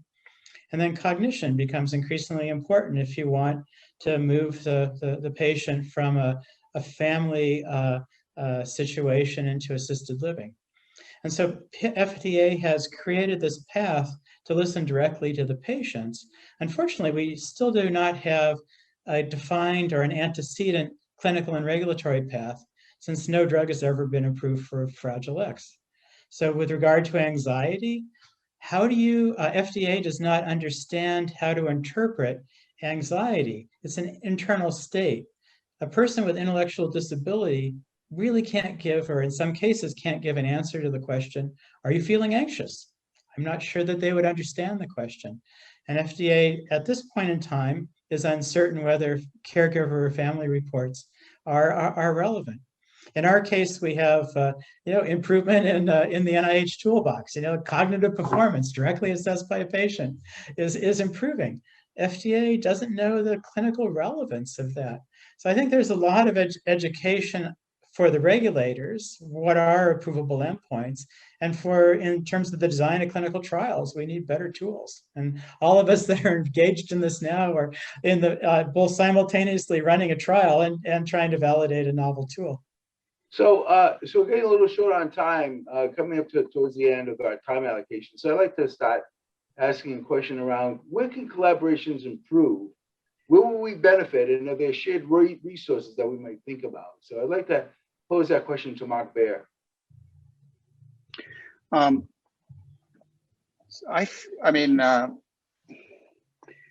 feel that just to actually return for 1 second about the key role of foundations, because it's relevant to this question, which is that one foundation that's had a big impact on this field, in addition to the National Fragile X Foundation, is FRAXA. And FRAXA organized meetings very early on in the field and tried to attract people to become interested in Fragile X that were critically important in sort of seeding this field. And one of the features of those early meetings was this sense of shared purpose, that even though we all, had our own turf to defend, perhaps, particularly in academia, that was all checked at the door. We were really there to put our heads together and come up with a solution to this problem that is Fragile X. And that's the spirit that I think that, of course, sometimes that gets diluted as more people get involved, but I think that's the spirit that we have. We are all rooting for everyone else's success in this. I think the way to facilitate this, in part, is to share data as soon as it's credible, to share the data so that we can all learn from other people's trials and errors. And I think we're getting very close. I fully expect to see a success in the not too distant future. Well, thank you very much for your insights there. Would anybody else like to contribute? And then, yeah, in terms of collaborative efforts, and even the advocacy group could be a catalyst for this. Is one of the important points that was already mentioned is to develop better outcome measures and biomarkers. This is something that benefits the community. And it could be, again, a collaborative effort, also including academia and industry. A biobank, biosamples and biomarkers are very critical. So there are a number of areas where it could be collaboration, even like other fields in which platform trials have been proposed. Here we see different approaches that tend to target a particular signaling pathway that could be more effective in some patients than others. So there is a lot of room for working together. hey, thank you. I'd like to just wrap up the discussion then with an outlook and some final thoughts. I'd like to start with Charles. I'm very optimistic. I think some of the recent clinical trials, the trial that Mark Gurney discussed earlier, I think is incredibly exciting. I think it just opens up the opportunities. It shows us the way as well as to how trials can be done and be successful. And all of this is being done by collaborations. The way that we work is through academic collaborations. We couldn't possibly understand all the complexities of Fragile X and the brain circuitries involved without collaborating very widely with academic groups and other industry groups. So I think I'm excited because I think there's a real opportunity now to sort of push forward. We're seeing signs of success. We're seeing that we can be successful in demonstrating efficacy in these patients, and I think it'll just snowball from here. Very wonderful, Neil. Yeah, I share Charles's excitement. I think this is a really nice example of how academic groups, industry, patient advocacy groups can come together and catalyze real progress in a disease. And I think I see the start of a movement here that will eventually find some great drugs, some great cures. So yeah, very exciting time. Terrific. Mark Gurney? I'm optimistic. I think multiple drugs are needed to address the different phenotypes in Fragile X. There's not one drug that is going to reverse this condition. So I'm encouraged by the number of therapeutic targets now that are in human clinical trials, and I hope for everyone's success. Hey, Walter? Yeah, I share everyone's optimism. For some of us, like Mark and I, who have been in the field for decades, I think that sometimes we see the progress going very slowly, but certainly we're going steadily making progress. We have better tools. We have some success stories, and I think that we need to look at this in a very optimistic way. Finally, Mark Baer. I have very little to add other than I share in the optimism of the group. I think we've learned so much over the last 20 years. Now we're applying that knowledge. And I would also agree that I don't think we're going to find a single monotherapy that's going to do the trick. I think we have a lot of interesting ideas and targets that will collectively improve the lives of the individuals affected by Fragile X and their families. Well, thank you all for your time and your thoughts and your wisdoms and teachings. To Mark Baer, Mark Gurney, Walter Kaufman, Neil Thompson, and Charles Lodge. Thank you very much for participating in this webinar. Adjusting to parenthood can have its challenges, but accepting that your child has a lifelong disease is heartbreaking. Maria and Luke had never heard of Fragile X syndrome before their two sons, Ethan and Logan, were diagnosed. The journey has been hard, but through the ups and downs, Maria has channeled her energy into helping raise awareness of the Fragile X syndrome through her charity foundation. The Goss family are now making a real difference to so many children's lives. Today, they share their story with us. Hi, my name's Maria. I live here with my family, my husband Luke and my two sons Ethan and Logan. My eldest son Ethan was diagnosed with Fragile X syndrome when he was 2 years old. He's now 4.5. At first, when we were given the diagnosis, we had no idea what it was. Most people, Fragile X is something that they've never heard of. And it turns out it's a intellectual disability. We got a call from our paediatrician on a Saturday morning after months of waiting, and were asked to come in first thing Monday morning. So we knew they'd found something. So we were pretty nervous waiting to go in to see him. And when we were told that he had Fragile X syndrome, Luke and I didn't really know what to expect.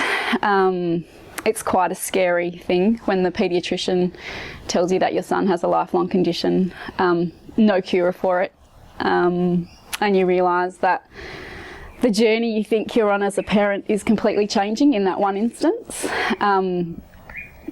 It was a bit heartbreaking.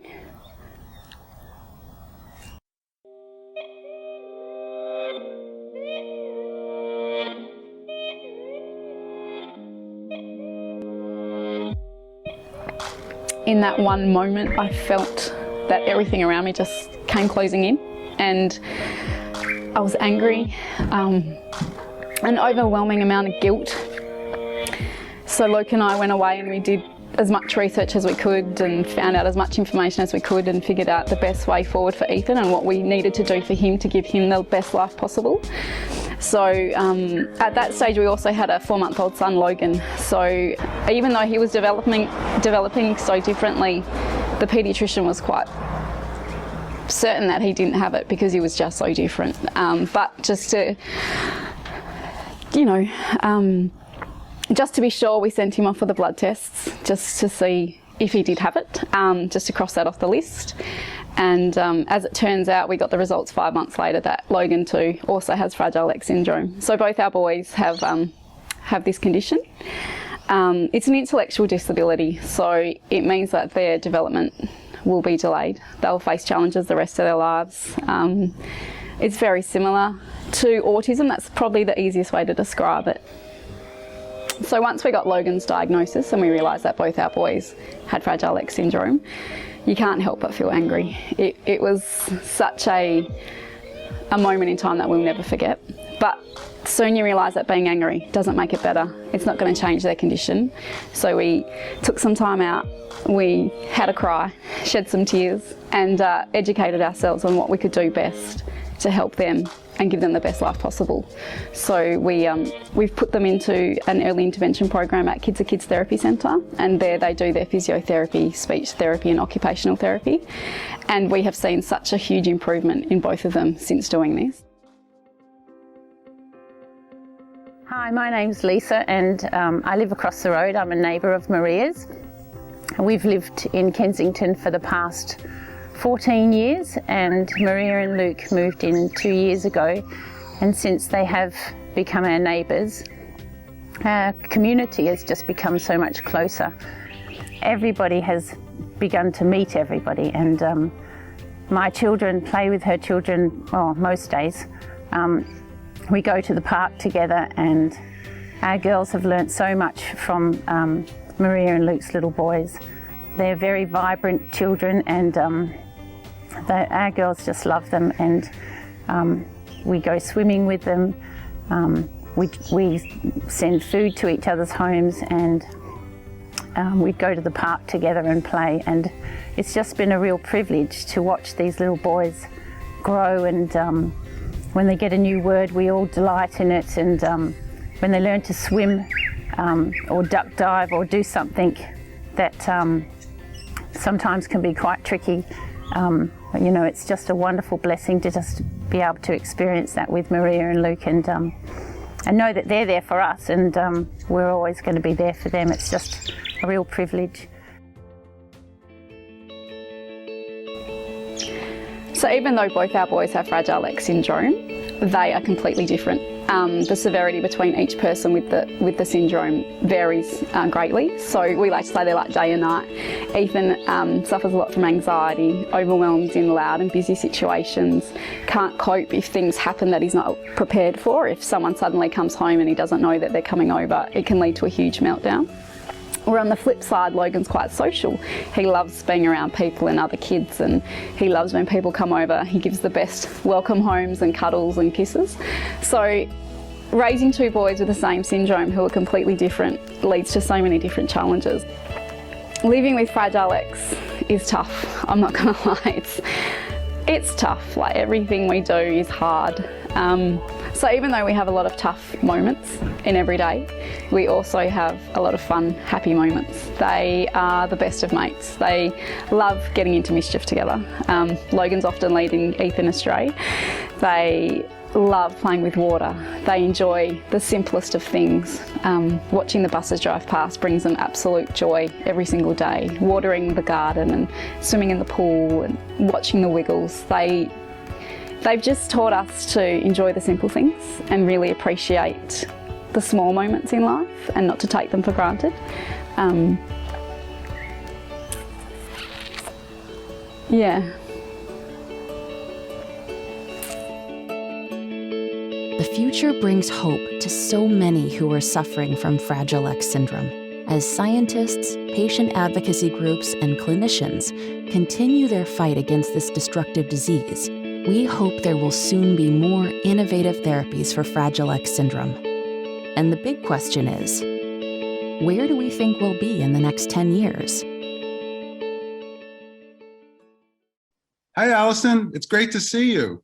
Hi, Mike. Great to be here. Well, it's great to be here together on World Fragile X Day. I'm not sure if most people around the world understand just how closely the Fragile X and autism research communities work together, and in particular, how closely FRAXA and Autism Science Foundation work together. We've always appreciated the work that we do with you, and maybe you want to kick us off by talking about some of that work. Why don't you lead us off by talking about some of what the Fragile X community has focused on in the last couple of years? Well, we started off a long time ago, of course. We've been at this for 27 years now. And we began by doing basic research looking at the basic mechanisms of disease in Fragile X. And as our research has progressed and we've been more successful in understanding those basic mechanisms, that has led to a lot more understanding of potential treatment targets for Fragile X. So we've done a lot of translational research aimed at understanding those treatment targets. And more recently, we're doing more and more preclinical research, which is aimed at investigating the effects of specific treatment strategies in the animal models. And we've been fortunate over the years in that a number of those studies have led to clinical trials in Fragile X, and we're really, really excited about those clinical trials now. We've been particularly eager to work with pharmaceutical companies lately, because ultimately that's what it's all about. If we want to get treatments to our kids, we actually have to work through pharma companies. And so we have a number of methods that we've developed for working with pharmaceutical companies over the years. You know, at first, it was really hard to get the attention of a single pharma company, and we had to do a lot of what we call de-risking. So we had to do research that would helped the pharma company to understand that we knew what the basic mechanisms of disease were and how their particular drug could actually address those needs that Fragile X patients have. And we had to do a lot of research to convince even one company. We don't know the exact amounts, but we do know for some of the initial trials for mGlu5 antagonists, for example, that we had to do millions of dollars worth of de-risking and research into the basic mechanisms and translational and preclinical research before we could convince anybody to do a clinical trial. Now that that precedent has been set, we have a lot more pharma interest in general, but we're also interested in increasing the number of shots on goal, as the pharmaceutical companies say. So we need to get more clinical trials for more different kinds of drug treatment strategies, as well as other strategies, non-drug treatment strategies. And so to do that, we have facilitated the process. We've made the development cycle easier for the companies by providing access to certain kinds of resources like the mouse model and providing that to researchers, like a preclinical drug validation initiative where a smaller company that doesn't have an in-house biology department can send their compound to a lab that already has the mouse colony established, and they can test the drug in their animals. And that makes things a lot easier for smaller companies, and that increases the number of shots on goal. We're also, as you're saying, just as FRAXA is doing, the Autism Science Foundation is also trying to clear the boulders away from getting our families involved in clinical trials. You know, it's been so disappointing for us that only 20% of families who have a child diagnosed with autism or an adult diagnosed with autism participate in clinical trials. So we just completed a study called the Autism Expect Study, which stands for the experience of people enrolled in clinical trials in autism, to understand, you know, what are some of the reasons that families choose to participate and what are the reasons that they don't choose to participate. And we want to share that information with our clinical sites. So, you know, at first we were concerned that that number was so low because maybe our families had some sort of philosophical reason for not wanting to participate in trials, but that turned out not to be the case. Overwhelmingly, what families cited as the obstacles were very practical and logistical issues that they encountered when participating. For example, they said they had to pay for parking, and this was very off-putting. A lot of times multiple visits to a site are required, and families said it would be much easier if there were weekend appointments so I didn't have to take my child out of school. They said it would be great if there was babysitting for my younger child with autism so I could really focus on the questions that were being asked. You know, these are things we can solve. These are not, it doesn't require us to change the mindsets of our families. It really just requires the sites to take down the sign in front of the clinic that says parking for clinic director and put up a sign that says parking for clinical trial participant. Exactly. You know, a company or even an academic lab can know a lot about a disease, and they can know a lot about the drug therapies that they produce, but they don't necessarily know the little idiosyncrasies of our kids that we know so well. And so I think it's important for patient advocacy groups in general to help to guide companies through this process. And I know that's a lot of what we do, that's a lot of what you do, and I think that's incredibly valuable. That's literally priceless for a company because it can make the difference between success and failure in a clinical trial. For example, the latest clinical trial that we did, we had 30 out of 30 trial subjects complete the trial protocol, which was a pretty long and involved trial protocol. And that was during the whole pandemic. So knowing your patient population is really critical. And that's something I think we can help with.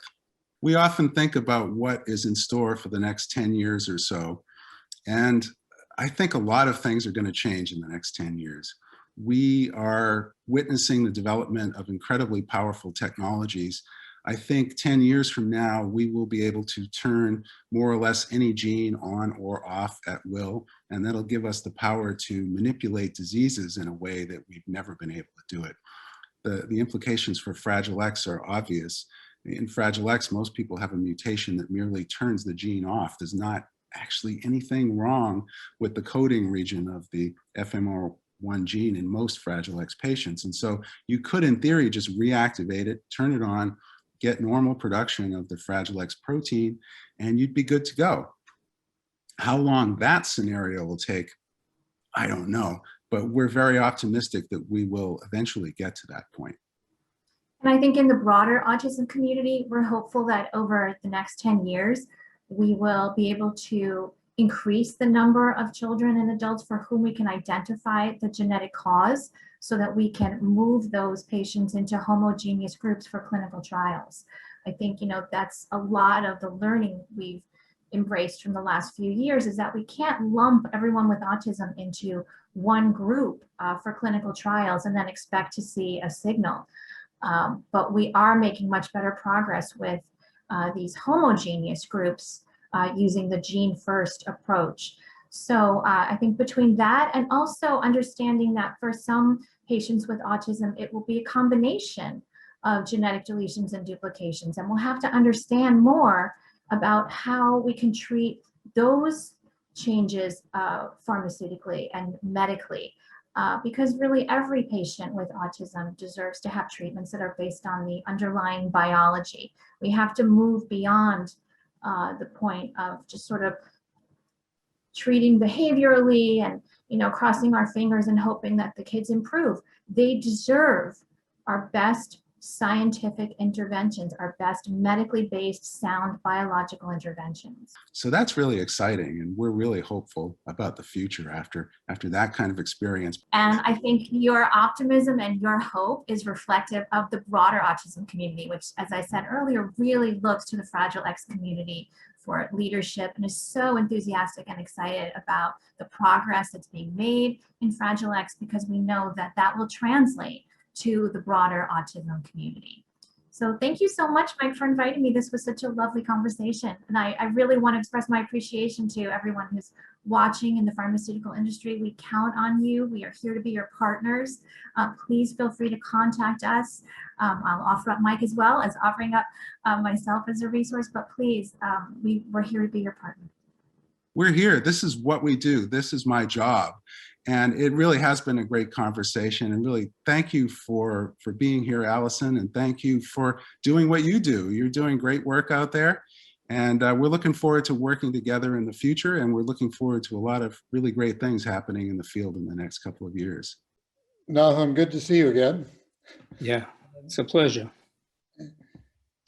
You're an expert in protein translation, mRNA translation, protein synthesis. I'm just curious if you could bring me up to speed on what we know in terms of Fragile X and how mRNA translation is altered in Fragile X syndrome, and where you think the next big discoveries might come from.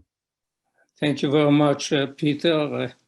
I think this is the central question in the field, and for me, of course, it's the most important one, because all the disease, the basis of the disease is missing one protein.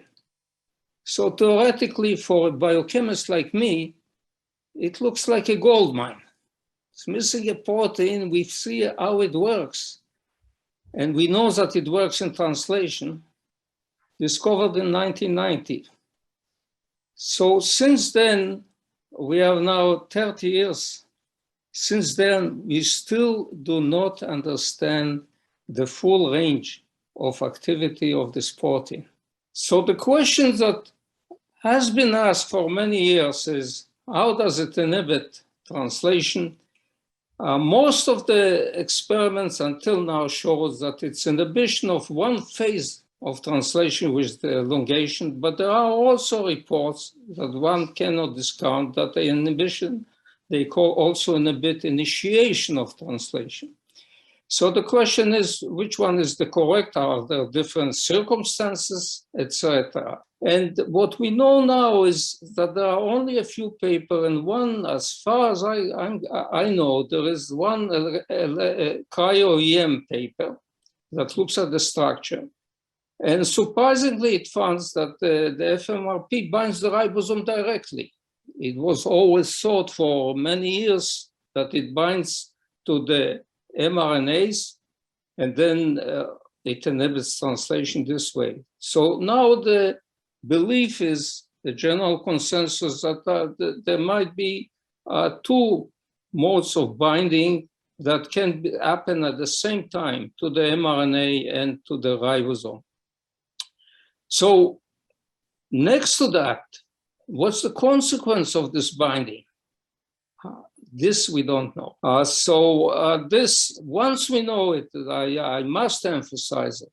Once we know these interactions of the FMRP with the ribosome and the mRNA, then of course we could better explain all the physiological effects, and importantly also think and design drugs that can now rescue this deficiency in FMRP. The reason I'm so excited about the ability to cure the disease using the new technologies, and I want to raise the mRNA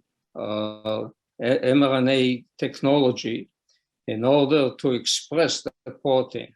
So because everybody in the world now is aware how good mRNA translation, mRNA translation can cure the disease, not cure, but at least help tremendously to reduce it. No, I think you're absolutely, I'm incredibly excited about all the genetic technologies, be it protein replacement through mRNA technology, be it gene replacement through the gene therapies. I think we're seeing a big sea change in how we can do it. And of course, one of the big issues is getting it into enough brain cells at the right time in order to be able to, it's essentially it's an issue of delivery. And one of the things I've noticed through the years being in science is that if there's a technological problem, rather than a conceptual one, it can generally be overcome. So we had the problem of DNA sequencing, that was overcome, and now we can sequence a human genome in a couple of hours, where it used to take us 10 years. The original Human Genome Project, the first person took 10 years to sequence their genome. I think one of the key questions for Fragile X syndrome, with these trying to address the root cause, is there a critical period over development when that type of therapeutic intervention will be most effective? So the work in Rett syndrome clearly showed that, or appears to be clearly demonstrating, that you can replace the MECP2 gene in Rett syndrome whenever you want, and we don't know that for Fragile X syndrome. So determining whether there's critical periods, because if there are critical periods, we may lose the time window when we can effectively treat the disease by essentially replacing the gene or replacing the mRNA or the protein, in which case we're going to still have to focus on targeting the cellular physiology, the circuit physiology, to try to at least ameliorate some of the more debilitating symptoms for the kids and their families.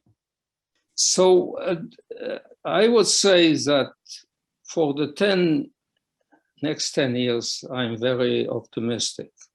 As Peter commented during this discussion, he said when there is a technical problem, it's resolved. And he brought the case of the DNA. I can bring you cases like hip replacement. You know, that today it's like building a house or a bridge. So once we have the ability to solve this technical problem of delivery of the virus or the messenger RNA, make it like the COVID-19, we will solve this disease. Even when we don't know the basic function of the protein in the center of the disease, the FMRP. I completely agree with Nahum. I think I'm very optimistic on two fronts. One, I think we'll overcome the technical hurdles of delivery, be it of RNA or DNA, that replacing the gene or replacing the protein. So I think that I'm very optimistic that there will be effective treatments in the future. I still have the one concern that I mentioned earlier, that this may have critical periods for when those are effective. But I'm still optimistic through pharmaceutical interventions, i.e. drugs, that we will learn enough about the protein over the next 20 years and its functions across development that will develop effective therapies for even people if they've passed the critical period, and really improve the lives of people with Fragile X syndrome. So I'm not sure there's one thing. Nahum, the problem is biology is very complex, and you have to understand it at the molecular level, you have to understand it at the physiology level, the circuit, and ultimately the behavior. And Nahum is completely correct. The understanding the structure of FMRP and how it's doing its functions is going to be key to target at that level. But I think understanding how the phenotypes, the pathophysiology it leads to in terms of the cellular physiology, the circuit, and ultimately the behavior, we have big challenges there as well. And I think technology can help in new imaging techniques, but I think that's what's going to take a lot more time. Peter summarized it well, and I think most scientists will agree with this. Many people do not know what Fragile X syndrome is. So either they are not taught at school, and so the awareness is important. And next is to get the people that can give us the support, or give the scientists the support to advance this field and cure this terrible disease. So I think one of the things that maybe could have been brought out is Fragile X is sort of the first monogenic disorder where we sort of completed the translational circle, going from understanding the pathophysiology in animal models to going on to coming up with theories on what might be going wrong, trying to put those theories in place in the animal models and test them in the animal models, and really leading ultimately to drug development and clinical trials. And the first time you try those things, it rarely works. But Fragile X has set the benchmark for a range of these monogenic severe neurodevelopmental disorders. And it often gets criticized because we've been doing it for 20 years now, and we still don't have a therapy. But it's very rare as almost a test case. It's not surprising that you need to go through those iterations numerous times before you actually get success. And so I think that always needs to be kept in mind, that Fragile X was really the first to complete what's often referred to as that virtuous circle, going from gene discovery through to pathophysiology, through to theories and testing those theories numerous times, and then ultimately into clinical trials with newly developed drugs. So it's rare that, I don't know of a single case where that's happened successfully on the first try. And so Fragile X is now doing the iterative process, and eventually we'll get it right, I think. So I'm optimistic that eventually we'll get it right. I don't know what Nahum thinks. Yeah, I completely agree. And what is gratifying is that you need different disciplines in science, so completely going from biochemistry, which is relatively simple in concept. You have protein interactions, you have enzymatic activity, you can measure it. It's the perfect, precise science. Going from this one into the most complex one, the brain. This is the next frontier. I don't know when we'll understand how the brain functions. So you can see how this consortium, if we can call it consortium, how this effort of different kind of scientists brings together to what looks to be And as Peter said, it will be a cure for a disease.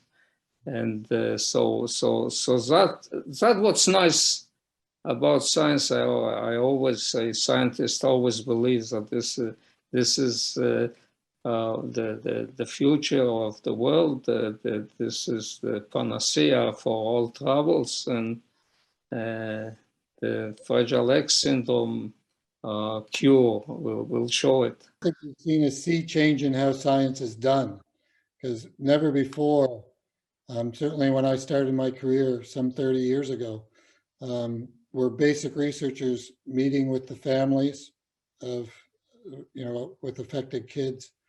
And it's really become a team effort involving the societies, the families, the basic researchers, the clinicians, and in many cases, the pharmaceutical companies as well, all working as a team. And I think that's been a fundamental change in how we've attacked these disorders. My own work has focused on understanding how Fragile X affects the amygdala, the emotional hub of the brain. Our initial work involved collaborations with MIT and then grew into a much larger international partnership with Professor Peter Kind and colleagues at Edinburgh. Our research in India has grown into exciting new directions. It has gone beyond the traditional focus on animal models to include human neural stem cell-based assays. This is giving us exciting new insights into potentially novel therapeutic strategies. Over the last 10 years, since I received my first FRAXA grant, there has been an amazing progress in the field of Fragile X syndrome. However, there is still a pressing need for those gains to be translated into an effective intervention for individuals with Fragile X syndrome. In these 10 years, FRAXA DBI has been working with colleagues, academics, and the pharma industry. And I hope that in the next 10 years, all that effort and work we have all done translates into an effective treatment for those with Fragile X syndrome. 半个世纪前，人们发现了一种男性智力障碍综合症。 它与 X 染体长面末端的脆位点相关，命名为脆 X 综合症。利用叶酸缺乏培养基可以显示此脆位点，但是方法不稳定，临床应用有困难。另外，脆 X 综合症的世代传递又不那么规律，这就形成了一个困扰人们的不解之谜。直到上世纪90年代，通过基因定位克隆才确定。 脆 X 综合症是由于 X 染体上 FMR1 基因的动态突变所致，这才揭开了脆 X 综合症的不解之谜。通过不断改进动态突变检测技术，现在我们能够明确地区分前突变与全突变，不仅可以在临床上快速诊断脆 X 综合症，而且还可以通过携带者检查。 实现首次妊娠的产前诊断。我期望通过国际同仁的不懈努力，一定能够找到治疗脆 X 综合征的方法。我坚信，只要大家一起努力，一定能够实现这一愿望。In 10 years, I visualize a world for Fragile X where Fragile X is a well-known condition and there are experts available locally that patients can access to treat the condition. Where we have a number of approved treatments that work on the underlying disorder and improve core features of behavior and cognitive function, and where we can potentially combine treatments to improve function, and where we're continuing to build one treatment upon another to achieve better functioning in people with Fragile X, such that Fragile X is a treatable disorder. And perhaps we have gene therapy that we can use at younger and younger ages to result in an outcome that's more and more close to normal, where patients with Fragile X can really participate in society. And that we have programs for adults with Fragile X so that they can really be contributing members of society. And quality of life for all can be better than it is today. Now it has come to the end of today's program. We hope that you found this event to be insightful, meaningful, and inspirational. The progress towards finding a cure for Fragile X has been possible through the concerted efforts of many dedicated stakeholders, and we definitely look forward towards the fruits of the collaborations. We would also like to take the opportunity to thank our distinguished speakers for your valuable perspectives. To the FRAXA Research Foundation, our many supportive partners, for your wonderful collaboration in the programming. And to the audience, thank you all for joining us today. We hope that you are not only more informed, but also inspired by the Fragile X patients and families for the courage and the passion, and inspired by the scientists and medical professionals who are working tirelessly to find a cure. May this inspiration drive actions in communities worldwide, not only for Fragile X, but also for the more than 300 million patients living with rare diseases. At WuXi AppTec, we firmly believe in a future where every drug can be made and every disease can be treated. And we know that future is only possible if we all work closely together. Thank you all again, and see you next time.